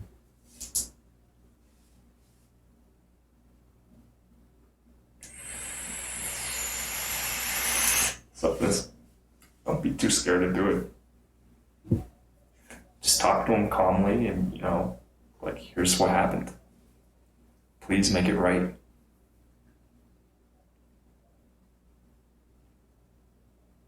You shouldn't suffer through something. If it's not to your liking, you should speak up. After all, you're the customer.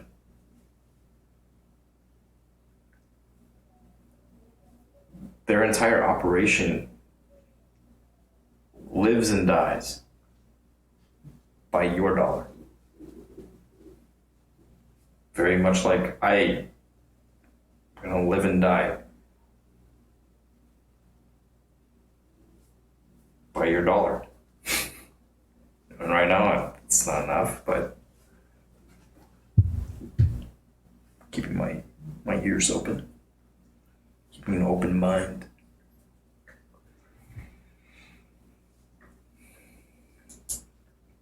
But ask, just speak up.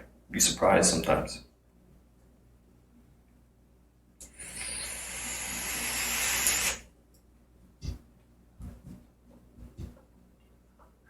You have a voice. Use it.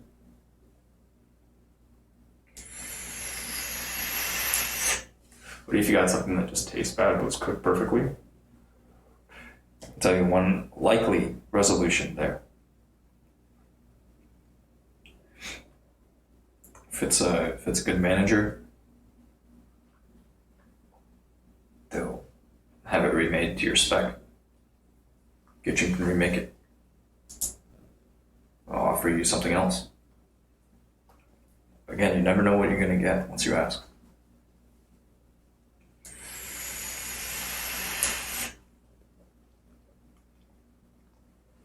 Sneaky crawdad, that's funny. Is that a Karen move or not?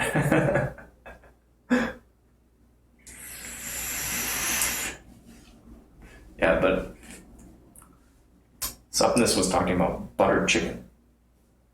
That's, come on.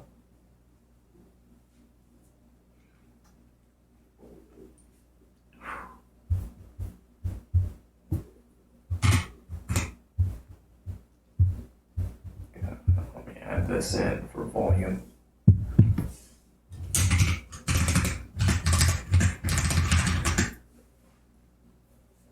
Moved a little bit of weight yesterday.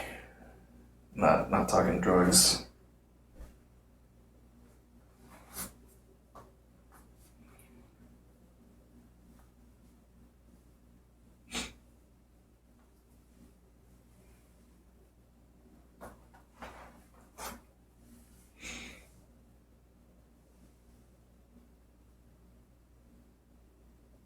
If y'all ever need a place to eat in Houston, I can give one. Thank you. I've got a list. So if I know I'm going to be meeting with someone, and yeah, it's been a long time since I've updated this list. But I keep lists. Last Arsenal. Nice.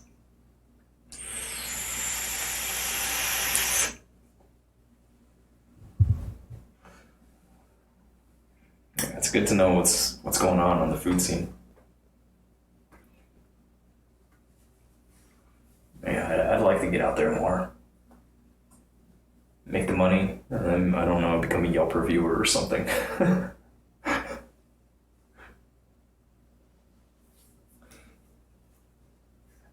Talking about McDonald's, I've been eating quite a bit of BK. Like this past week. I think Monday, Tuesday, Wednesday, Thursday. So 4 times I went to BK. Been eating a lot of fast food. But this will come to an end at some point. And I'm going to be on a meal replacement diet. Hey, Paulie. Come on, boy.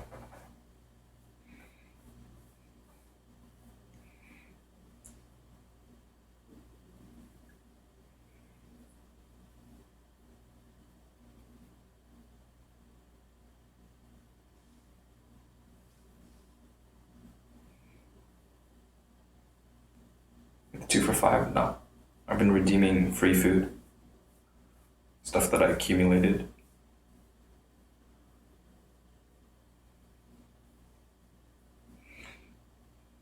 Sneaky crawdad. You get no more privileges. You gotta work for it.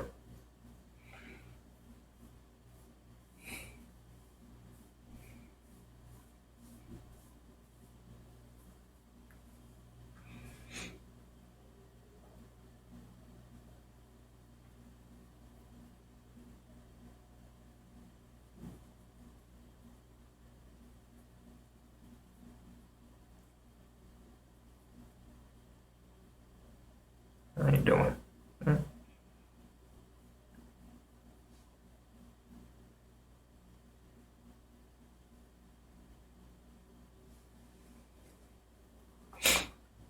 October.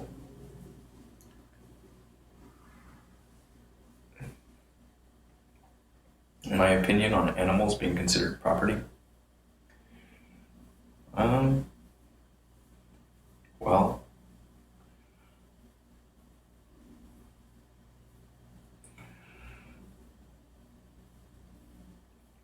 it's a good one.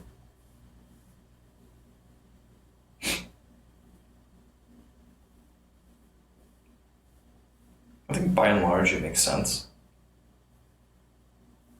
Like I wouldn't want somebody running up to me and trying to liberate Paul.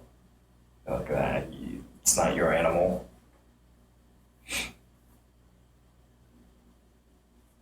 Like I saw a video that someone shared to social media showing some folks liberating a dog from a homeless man.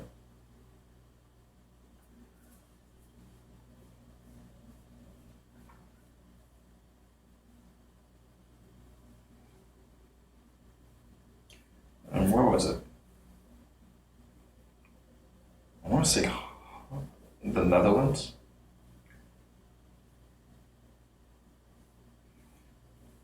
Last year they announced that, I think it was the Netherlands, they announced that there were no more stray dogs.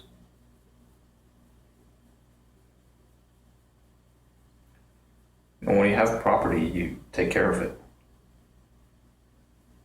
That's the normal thing to do.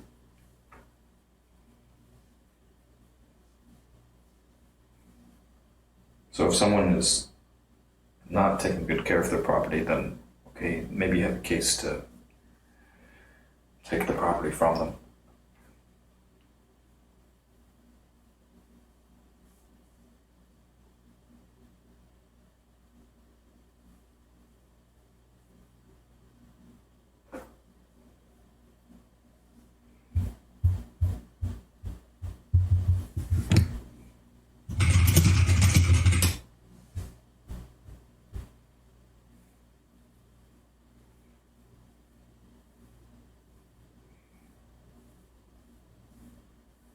But yeah, so some people, they don't take good care of their animals, or kids for that matter. And the solution is going to depend on where that person's at.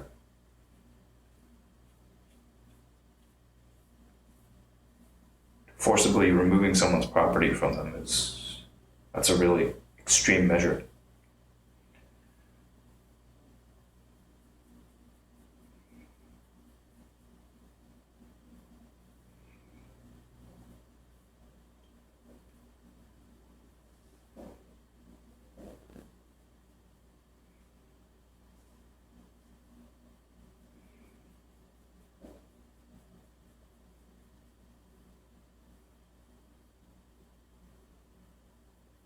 Property has no rights, by the way.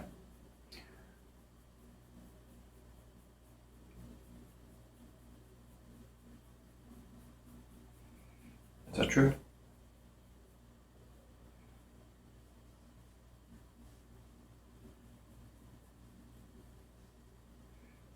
Yeah. I don't know. Maybe.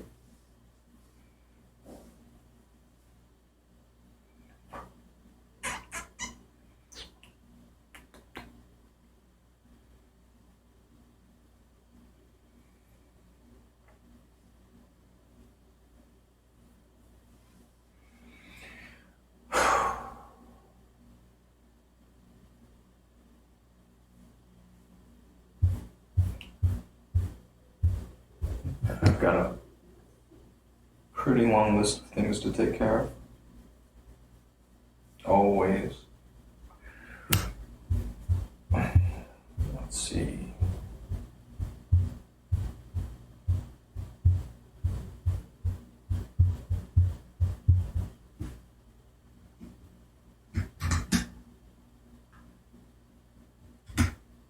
As I was dropping the streams, have 0 viewers and just like chat it up with them, end up following them. They always understand. Of course. Come on, everybody starts at 0. Hey Panda. Welcome back.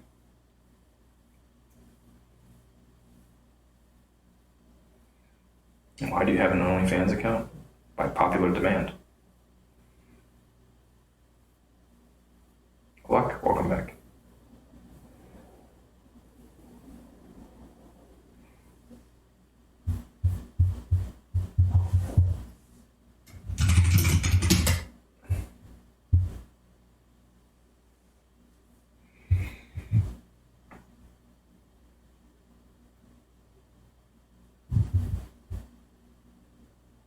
What even is it? No. Suppness, you are right about that. Tends to be the case.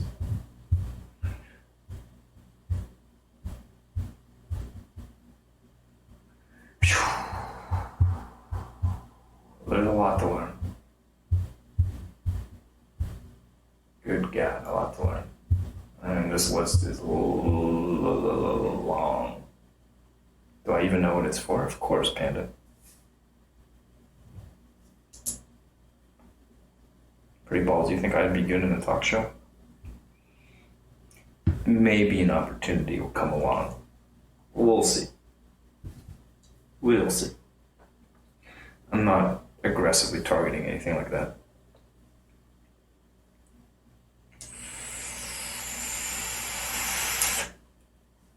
But yeah, Panda, I know what most people use it for.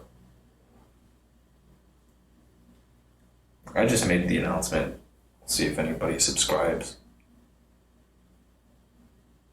I mean, at the least it's building awareness, right? Like, hey, I have these things. I can use them.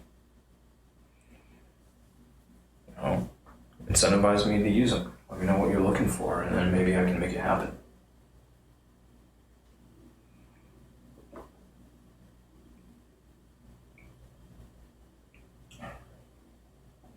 Otherwise, I can just keep on putting out stuff for free.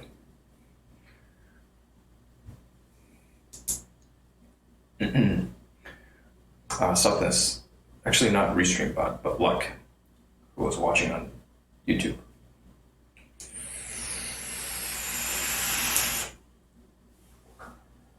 The RestreamBot just handles relay.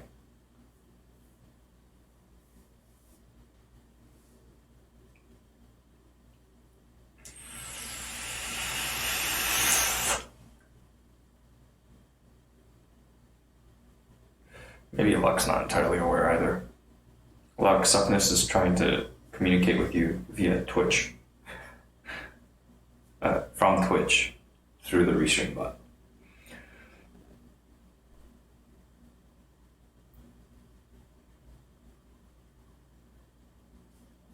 Did I just make this account? No, I've had it for a bit, but I sent in this stuff around Christmas time.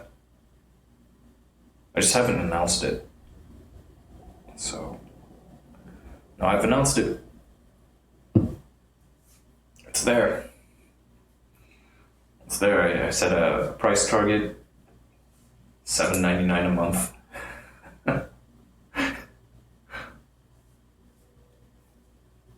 And I think the little check marks, that's like, as long as you send over the documents that they look for, they'll get you verified on it. It just means that you're able to start charging for your content.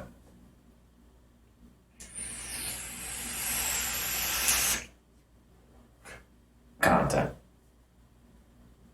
still waiting on this camera to show up, by the way. had somebody DM, I've got some commissions that I want to fill. I might sell the pieces elsewhere. I haven't decided yet.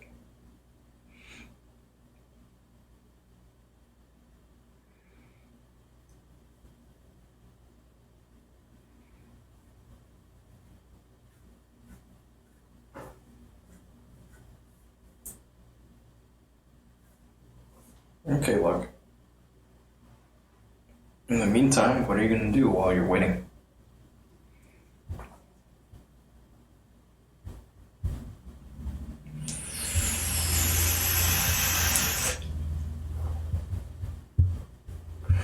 I'm going to go ahead and get this thing started up. A little project.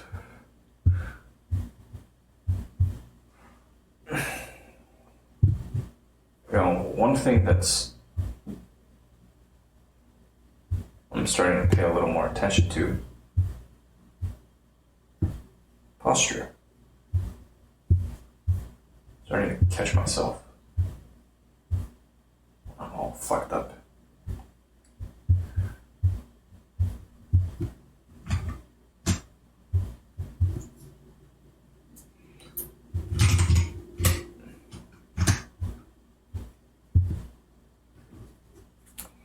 Let's put this to the side for now.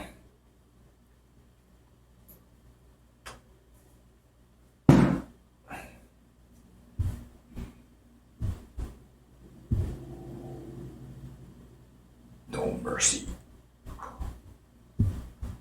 Sounds intense.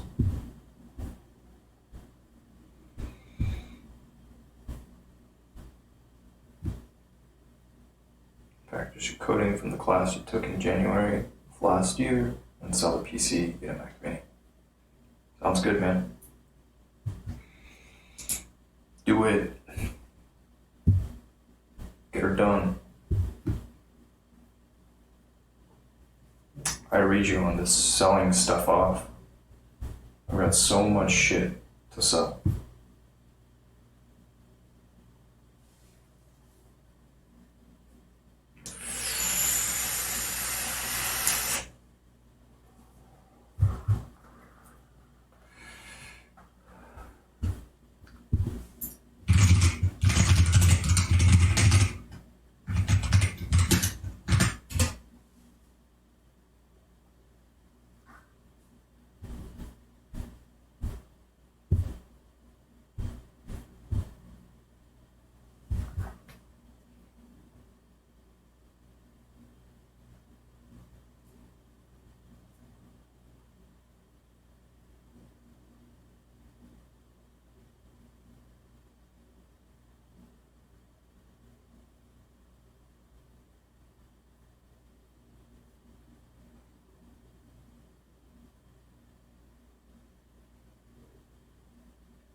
I previously indicated that would be an expensive request to fill, full stop. After all, comma, it requires us both be in the same place at the same time. Ellipsis.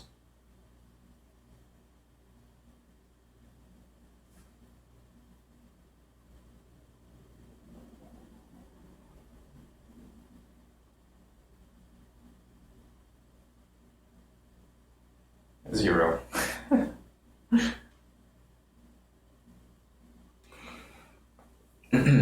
Something. The easiest path to make lots of money for the average person, probably not entertainment. Entertainment is it's so fucking competitive. It's hyper competitive. And unless you bring something extraordinary to the game, you'll probably learn about yourself in the process, but you won't see much reward beyond that.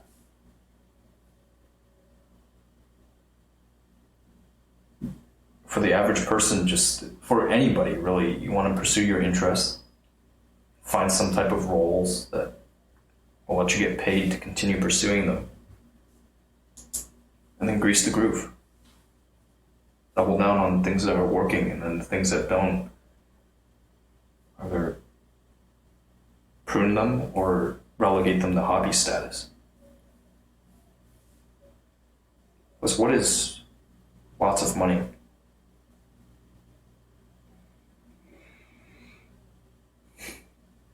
When you say lots of money, what's that look like?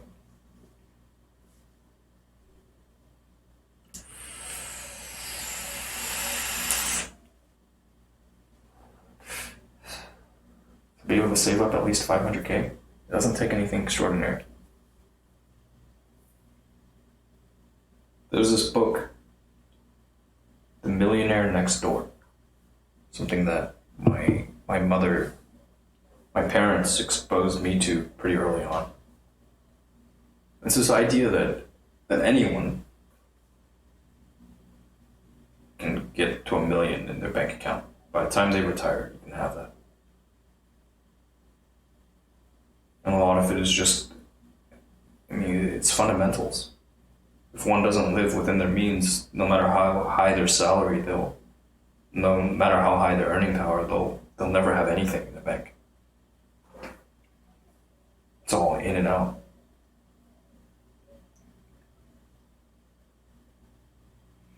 Look, funny you mentioned Defi.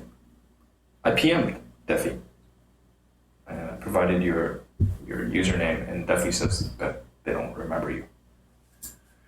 So Defi says he doesn't remember you.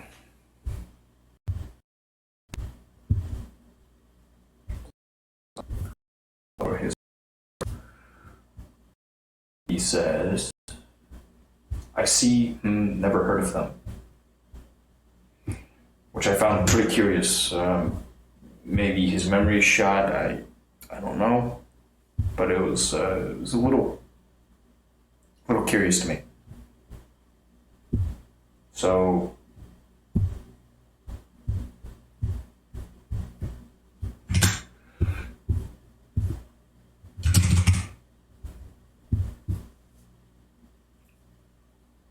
they probably forgot you. Well,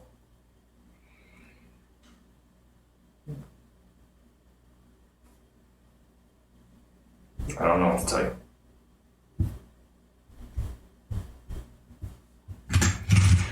I'm minding my own lane, right? You've asked me about Iran. Got my 2 cents. So you kind of know where I'm at.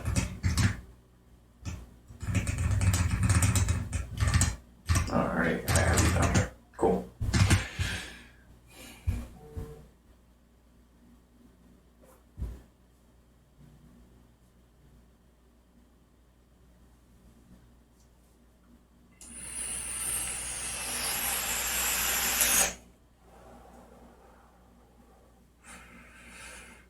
It was, I can't remember what the thing was called. I can't remember either. It was that video chat site. And yeah, I remember that guy. The crazy guy from DC. Talking with him, I gave him like an hour of my time.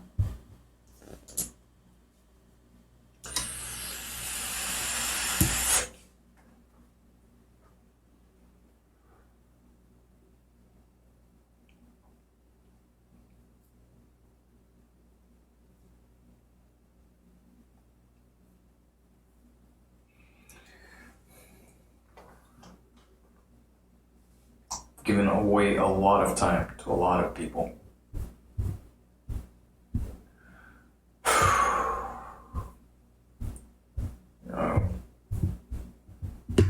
And I'm going to start taking a closer look at what's come out of it.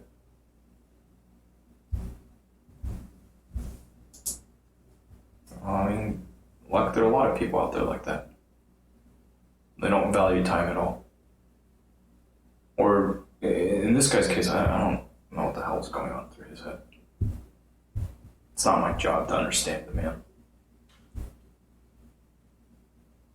I listen to him.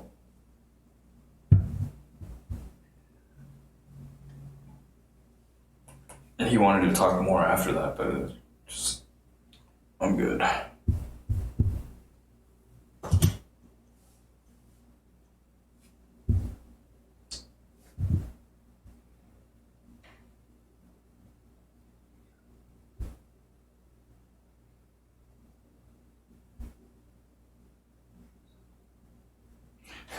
So the easiest way to make lots of money is to work in Google and live with your parents or some tech company. And pay pretty well.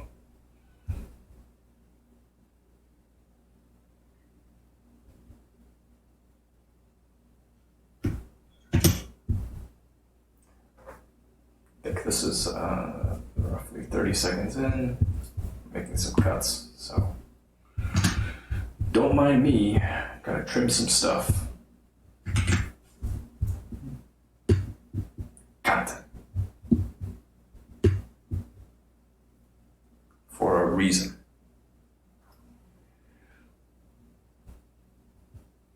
Giving away some stuff for free, always.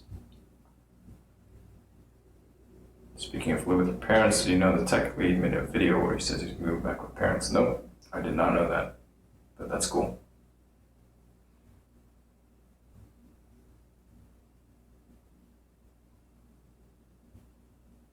Good for him.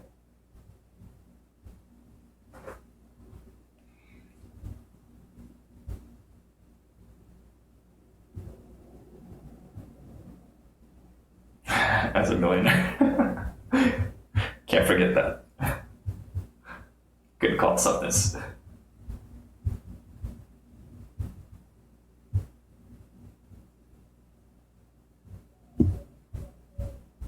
Millionaire YouTuber. Yeah.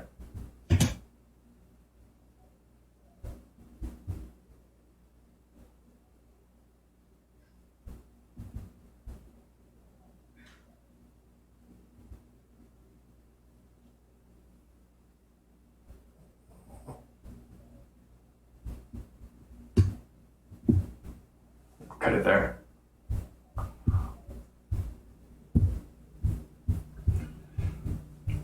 And save this.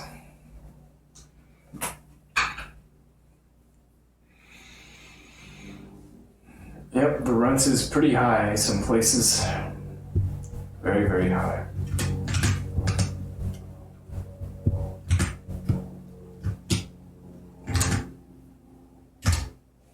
I'll push out this piece. Just shitting everything out. Shitting out some freebies.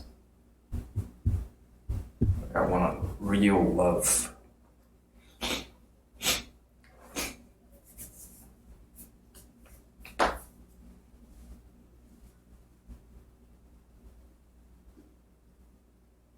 Whatever that entails.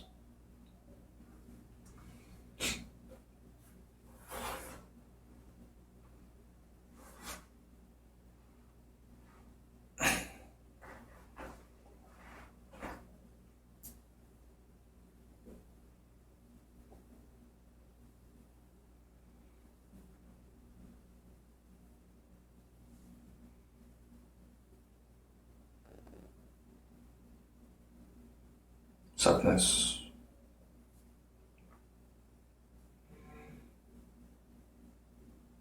When I say trying to make ends meet, I mean have enough money coming in to make up for my expenses.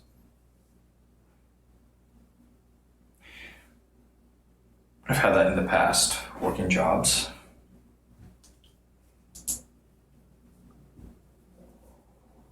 It doesn't take a lot.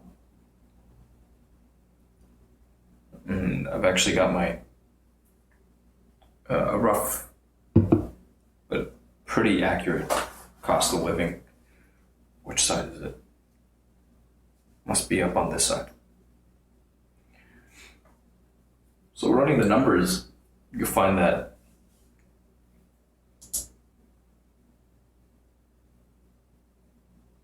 I could do that, I could make that without too much work. More or less minimum wage get me covered. And that's a good position for costs to be at. Got to keep expenses low.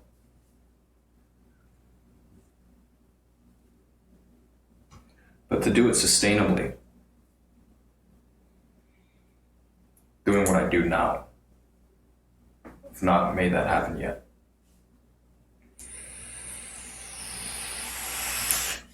Life doesn't matter to you.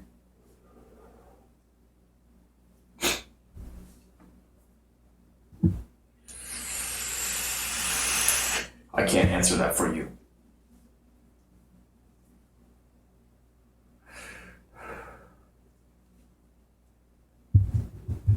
You've got to put your own value call on that.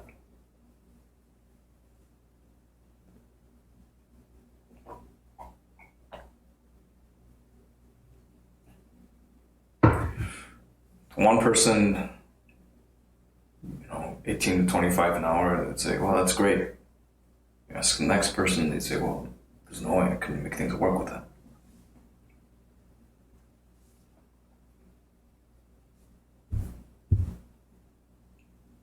At this time, doing what I do now, I have some people that are, I have one individual who's willing to compensate me like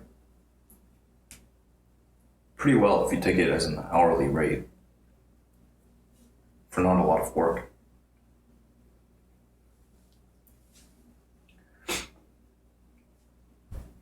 And so it behooves me to keep looking for more of this type of individual. People who value my time, they have the willingness and the ability to pay for it. And over time, I can move past this first hurdle of have some financial stability and then move on to bigger, more interesting projects. Because I don't like this position of you have to worry about where's the next meal going to come from? Oh, am I going to have enough for tomorrow? It's not a good position for anybody to be at.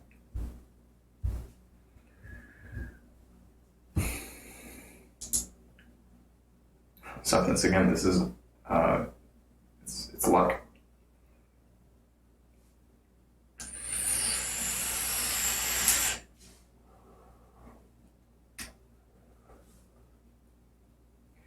And yeah, you do gain in a way when you work from home. There are benefits to working from home. But with everything, there's a cost and a benefit. You gotta do that analysis for yourself.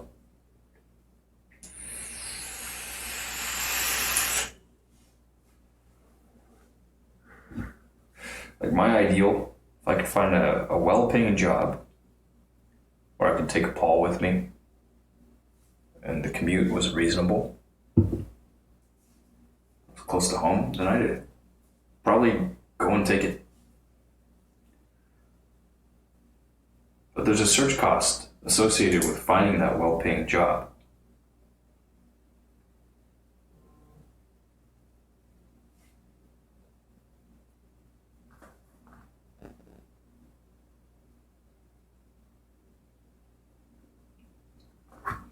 No, I'm based out of Houston.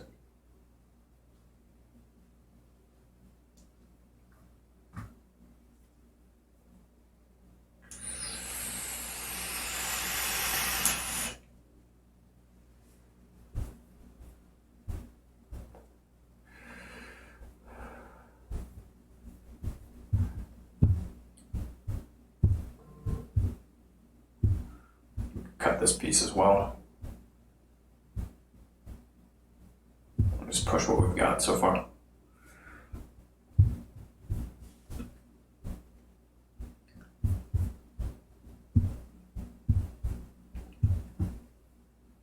Hey Thomas. Good day. Did I feel good? Yeah. A little sore from yesterday. Hitting the weights again, but yeah, I feel good. Generally feeling good.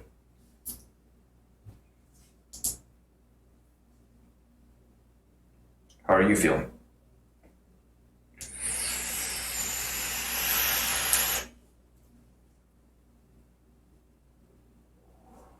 I've got some stuff to push. Freebies. Gotta build up the channels.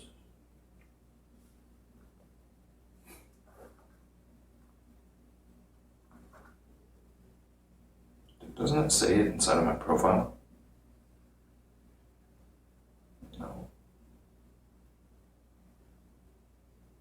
No, it doesn't.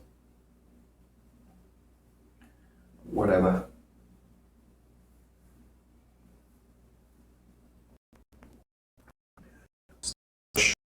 Sell? No. Not in selling. I mean, in a way, everything's it's all an advertisement of some sort. But these are book summary readings. And they're going out for the purpose of building up some channels so I can get a higher level of status than I presently have on them.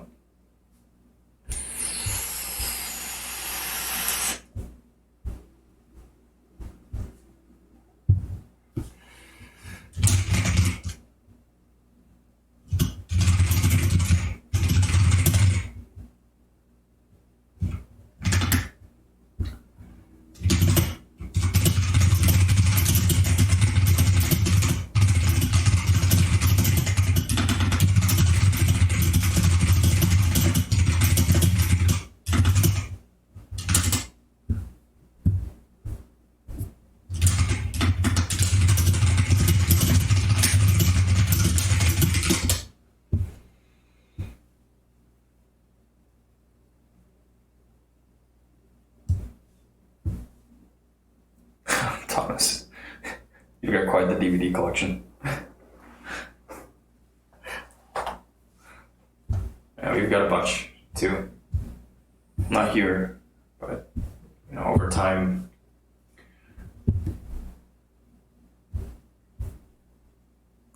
Good morning, dear. I am Karen by name, and I am new on this site. But if you still want to talk more better, you can text me on my number.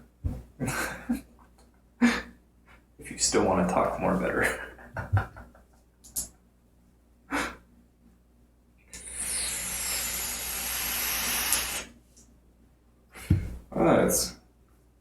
I also have this problem of accumulation. But a lot of my accumulation is digital assets. I wind up sitting on a lot of it.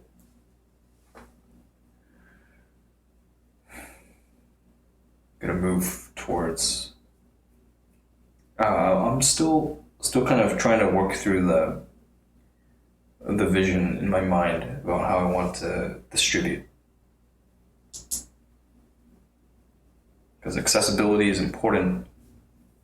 Giving people choice is important. But it's also important that I have my own needs met. I can't just keep whoring myself out for nothing. It's not right. If I'm gonna show up, I need assurances, damn it.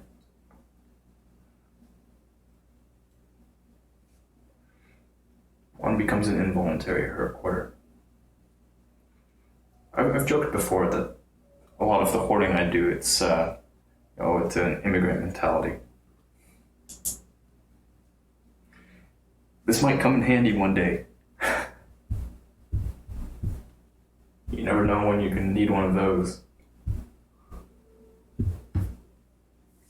Like these bags that the coffee beans come in. There's some that have a zip seal on the top. And I take those back to my mother because that way she and my father can use them when they're picking up shrimp. Turns out that the coffee, like this foil bag, it's really, really durable. So they'll pick up some shrimp and then use up a portion of it on the day of, and then take the rest and freeze it.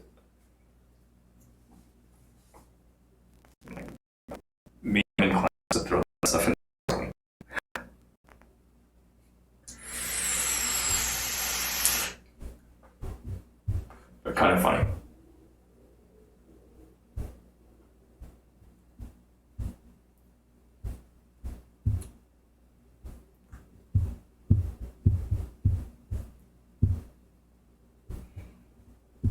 Let's upload a video.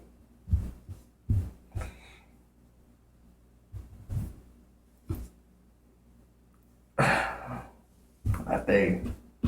That was fun. Like a big old kid. Yep.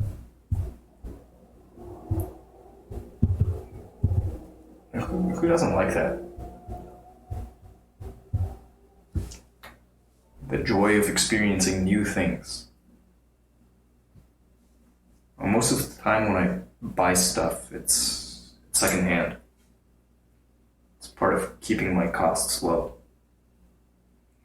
So I acquire, from time to time, some new to me stuff. Assets.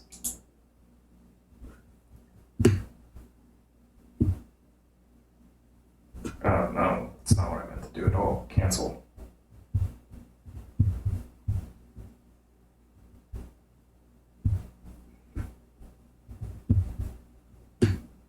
And that stuff, a lot of it's still sitting here. Most of it's sitting right in this box. I can see it from where I'm sitting. Just sitting there. Oh yeah. If you're curious about what's for sale, everything here is for sale. You can visit yetieater.com/inventory. If you see something that you're interested in, just make me a fair offer. Or make me an offer I can't refuse. It can be yours.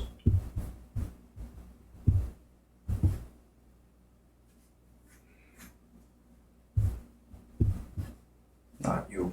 Oh, in a way, my time's for sale too. Right?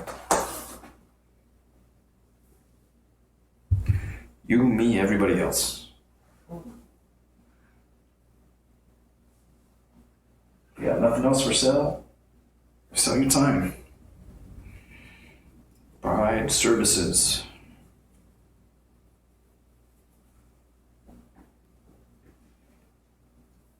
Of course, you try to sell your time at a good rate.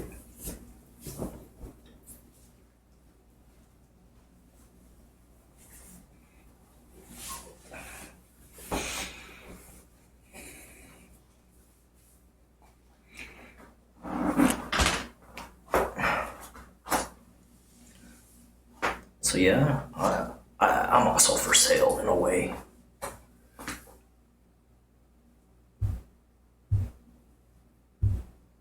In a way. Just like everybody else.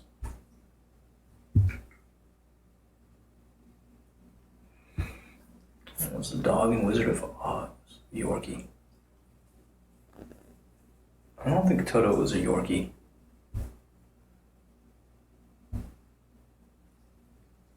No, I'm pretty confident Toto's not a Yorkie.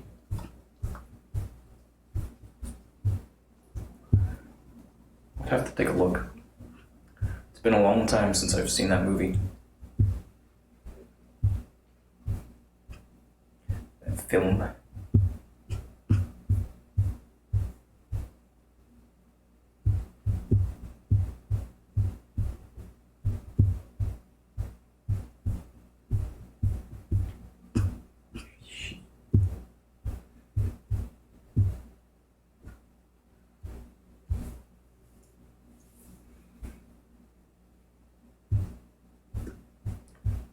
Right.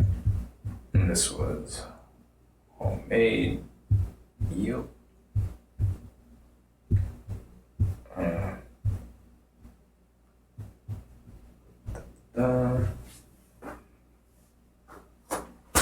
Oh, sorry, Paul. No panic.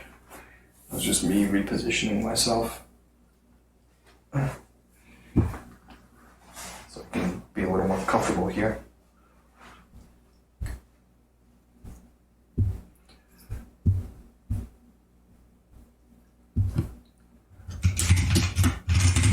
loser think?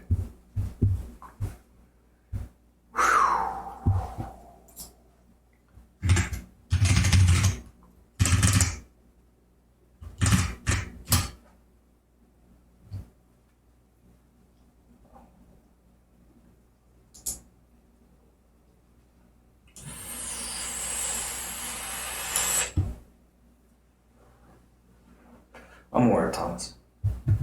That's okay. It's okay.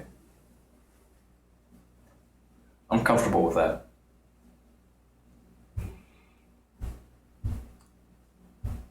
I am comfortable with that.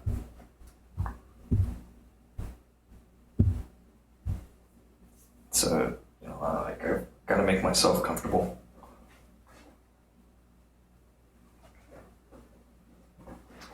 It's not like anybody's paying for my time right now. No.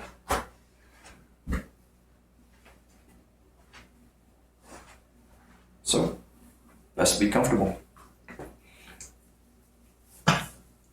May as well.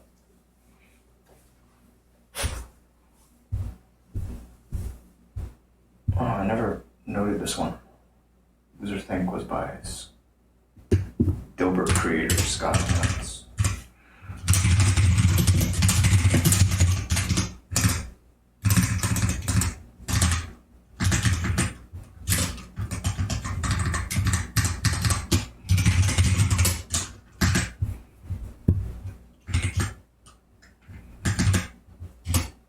Let's verify.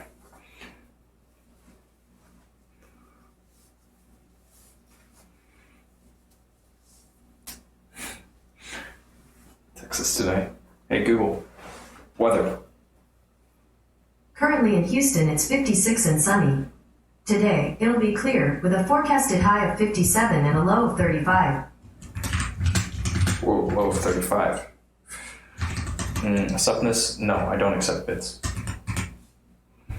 I do not accept bits. Because I'm not a Twitch affiliate. Never signed up for it. Don't like the legalese. I made. As if. I do pretty much everything. Yeah, like I do all the things. Wear all the hats.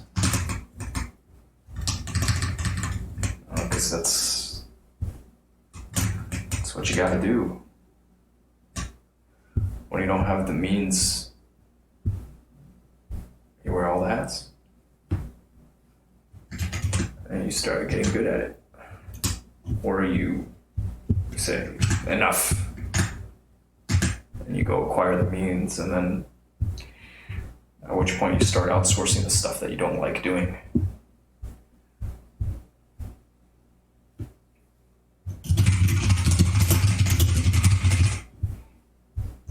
Book summary.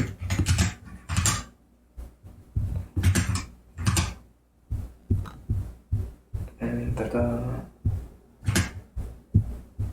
we don't need. This, well, let's see what I've been doing here. My stomach is growling.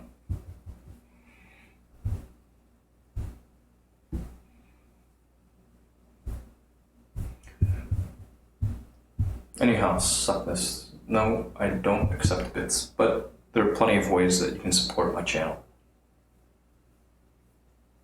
I like thinking win-win.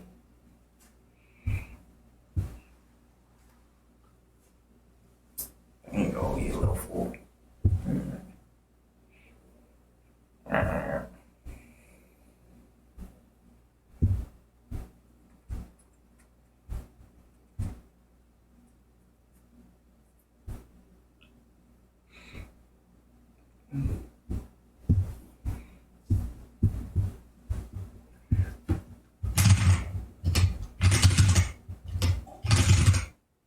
Reading. Thomas off to vent on Twitter for a little while.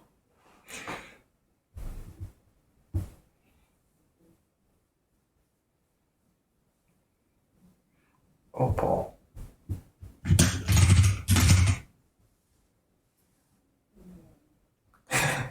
Yeah, he did freak out. When he saw the horse, I think that his reaction to being petted by the rider was the funniest thing. I think that he thought in his little head that the horse was trying to get him. He just, it's like, ah. It was too good not to share.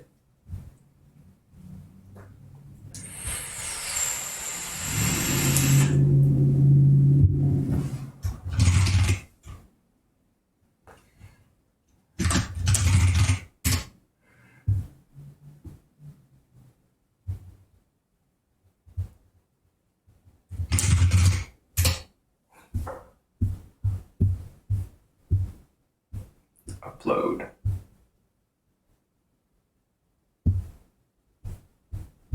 Let her rip. His first horse? Yeah, the first one that he'd seen so close.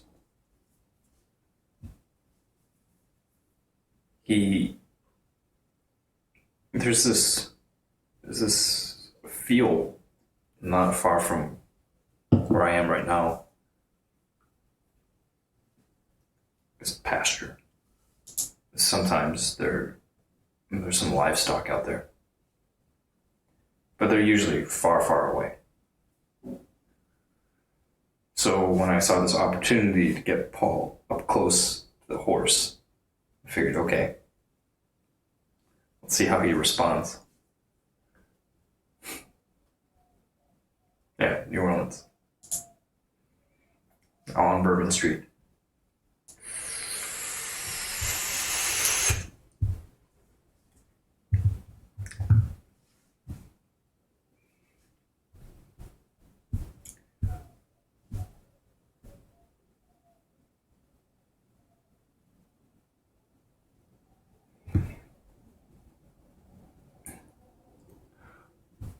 Very interesting looking at the limitations.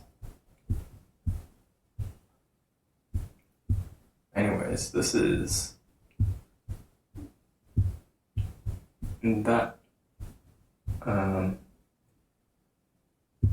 that.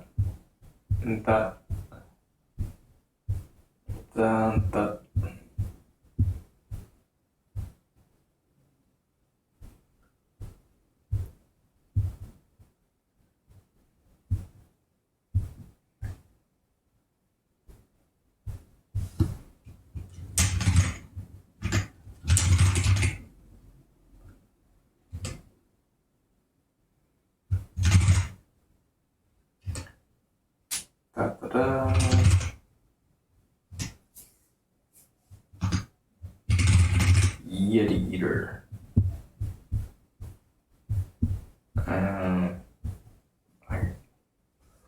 The Simpsons is ending this year. Oh shit. They had a solid run.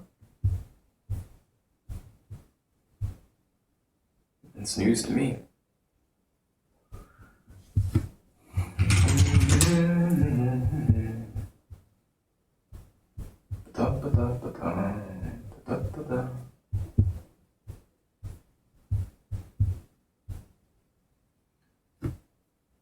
I don't know what people would search for.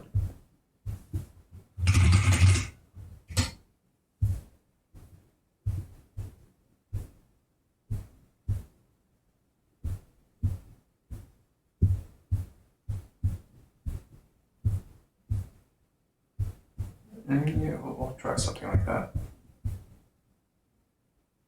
Up to 8. 1, 2, 3, 4, 5, 6, 7.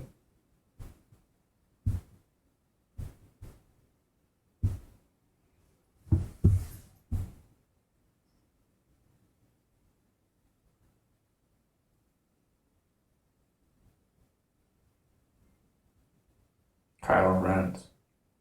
Hey, thanks for the follow.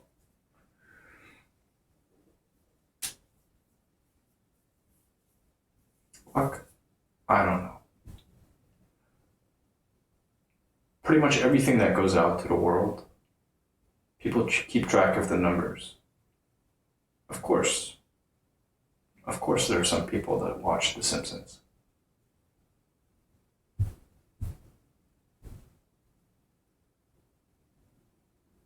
Matt Groening's also been putting that out for a really, really long time. It's had a solid run.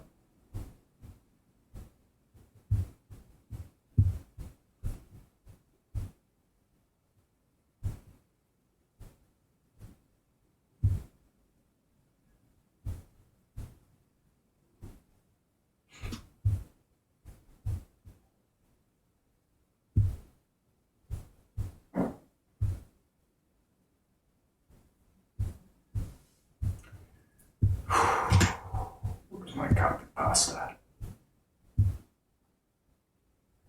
What did I decide on this ultimately? I don't even know if I decided on something. Let's see. I think I gave up on fighting this thing. I was so fed up with it.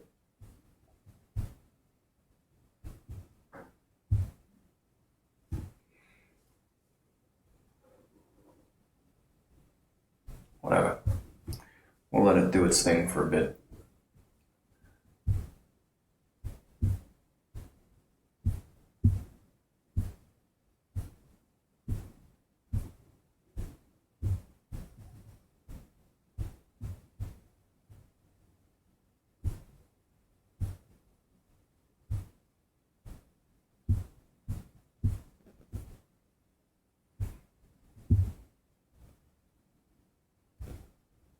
How's my Saturday been?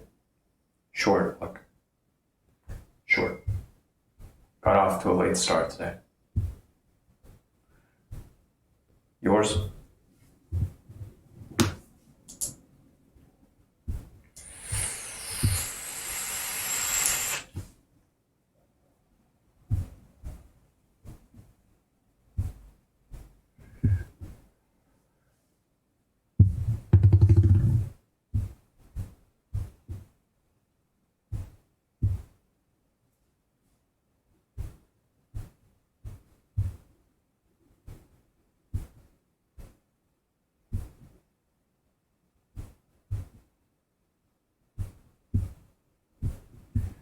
I think at some point there will be some money flowing out of here. At some point. At this time. Nada. If I look here.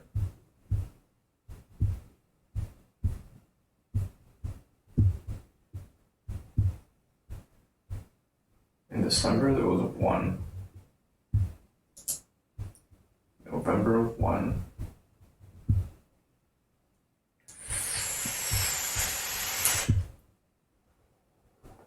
It's starting to accumulate. There's a little bit of money. And that's cool. That's real cool. I like that.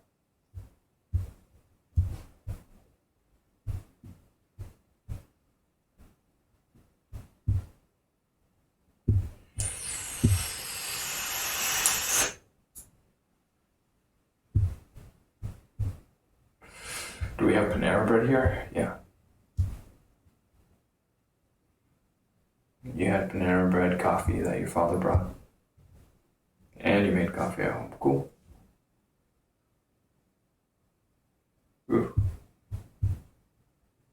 Ugh.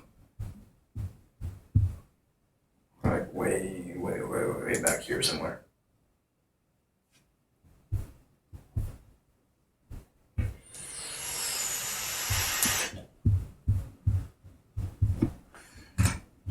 $7.99.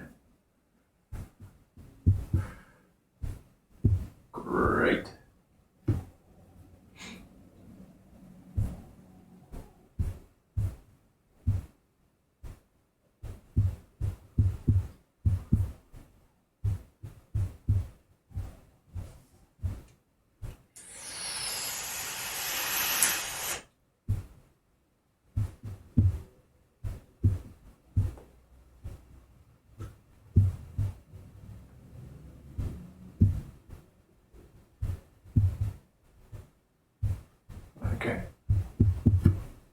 want? Yeah, I can. Cool. Very cool.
Very cool.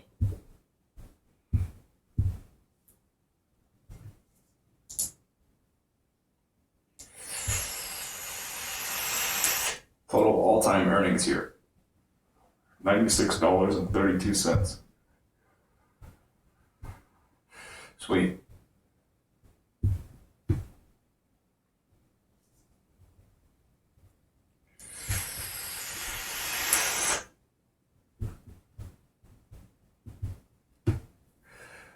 I'm gonna get a little smarter about how I do this stuff.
And I think more closely on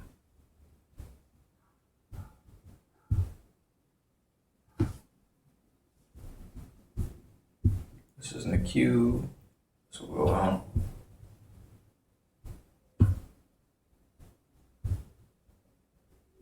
Cool.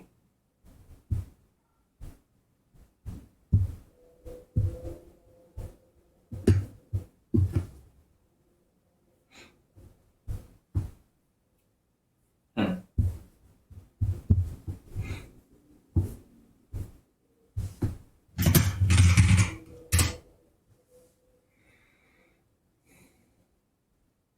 5 o'clock.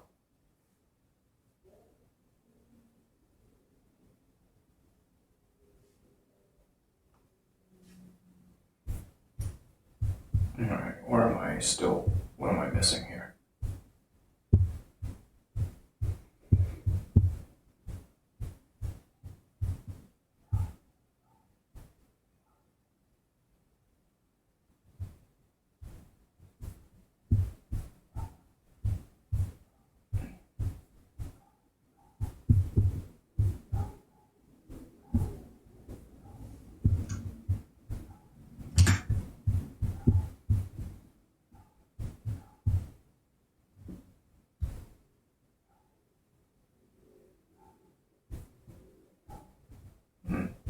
deleted that.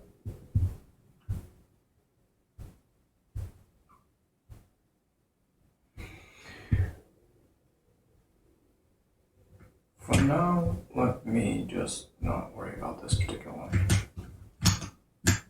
I'm going to leave it alone, because I think we're already good. I got what I wanted.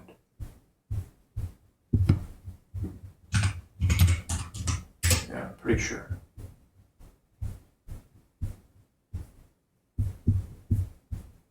Pretty sure they set me up right.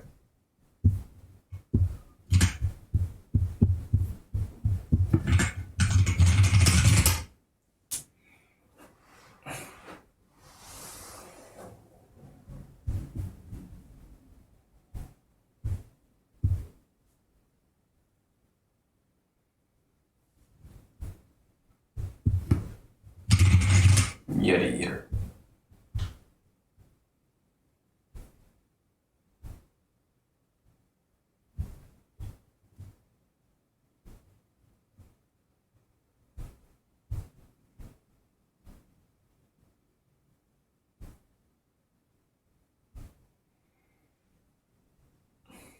I need them to do some extra stuff for me.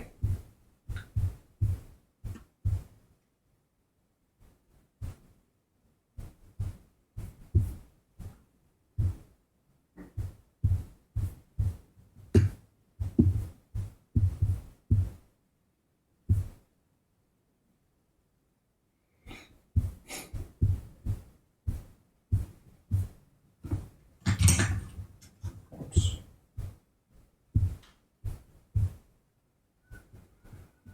There it is.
Let's see if this is still getting seen. So if it is, it's time to pull it.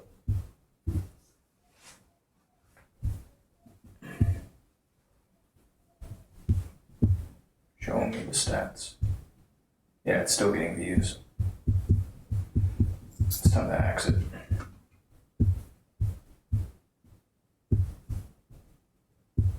No more free ride. No more free lunch.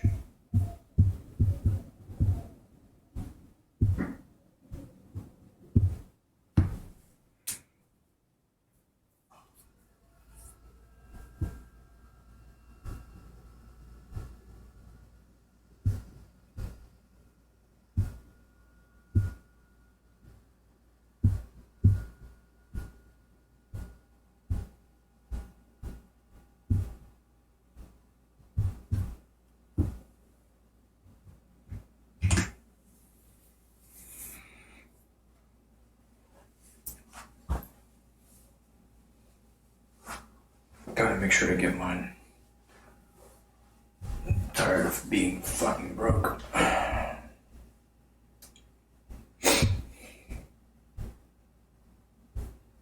Sick and tired of it.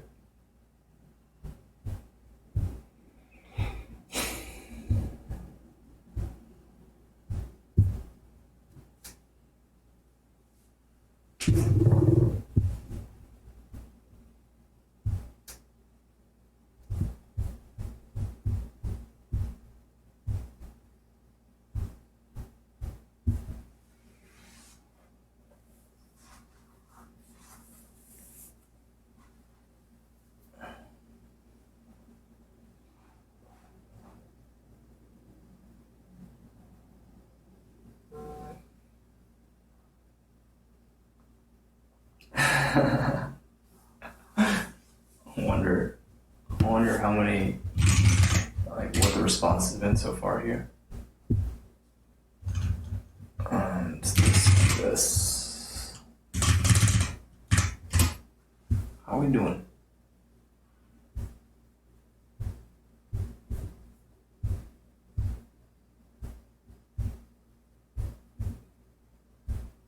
I think so far it's nothing.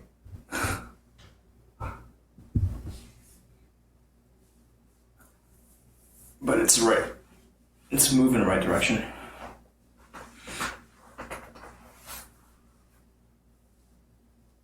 And get feedback and keep going on. No feedback, nada.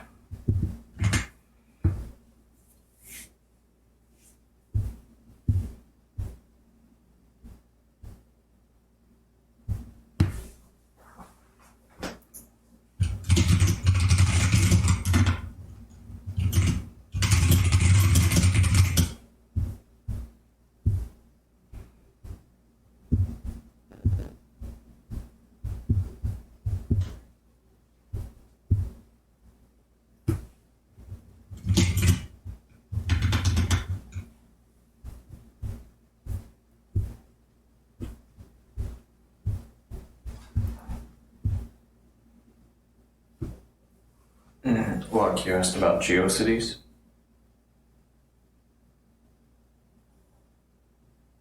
No, that's fine.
Anyhow, all I wanted to do,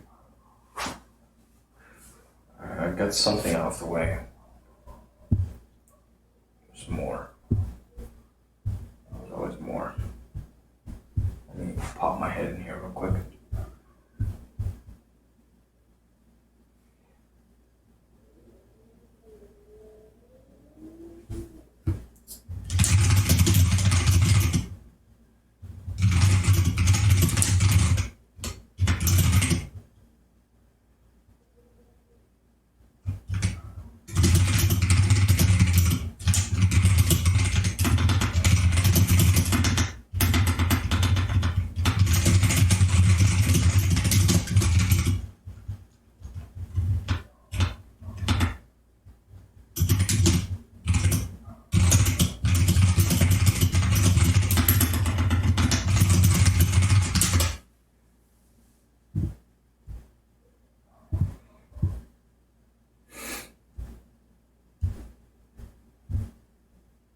read you look? It's on the menu, dude.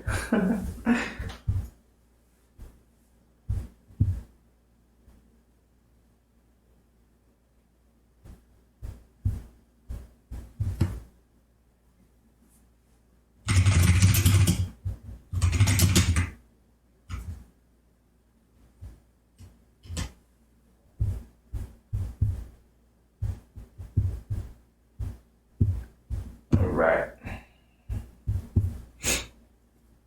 Close this off now. And all these notifications fire off. No. Eventually I'm gonna spend some time making my phone shut up. Hola.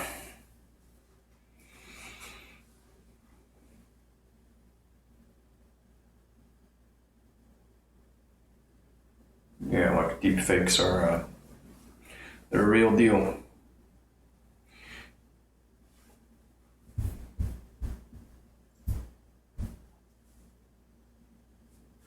Hello and welcome.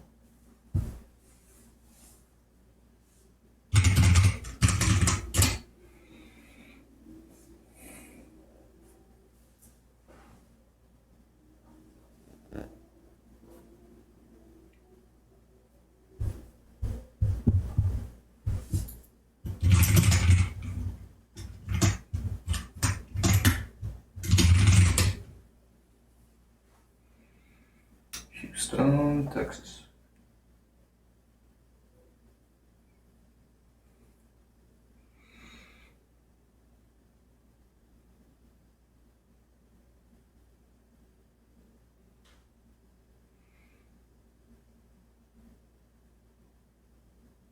Good.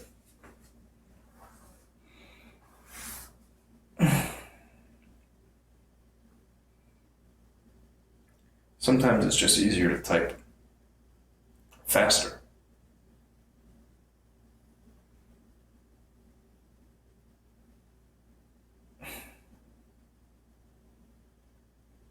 Yeah, it's free.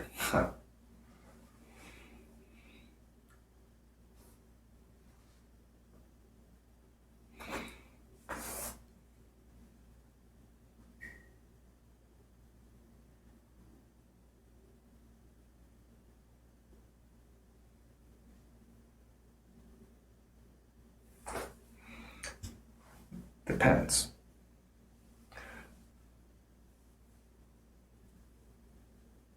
Luck, no opinion. I don't know who that is. It depends on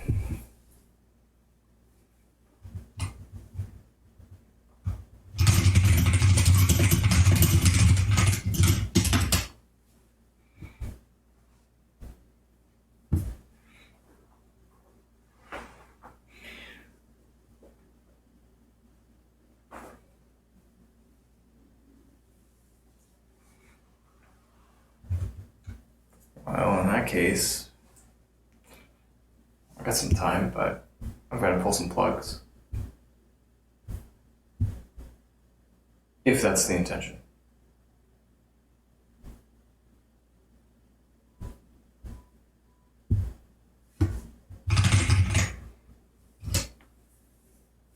Oh, shoot. I've got to pull these plugs. One moment. I'll go as fast as I can. 1, 2, 3, 4, 5,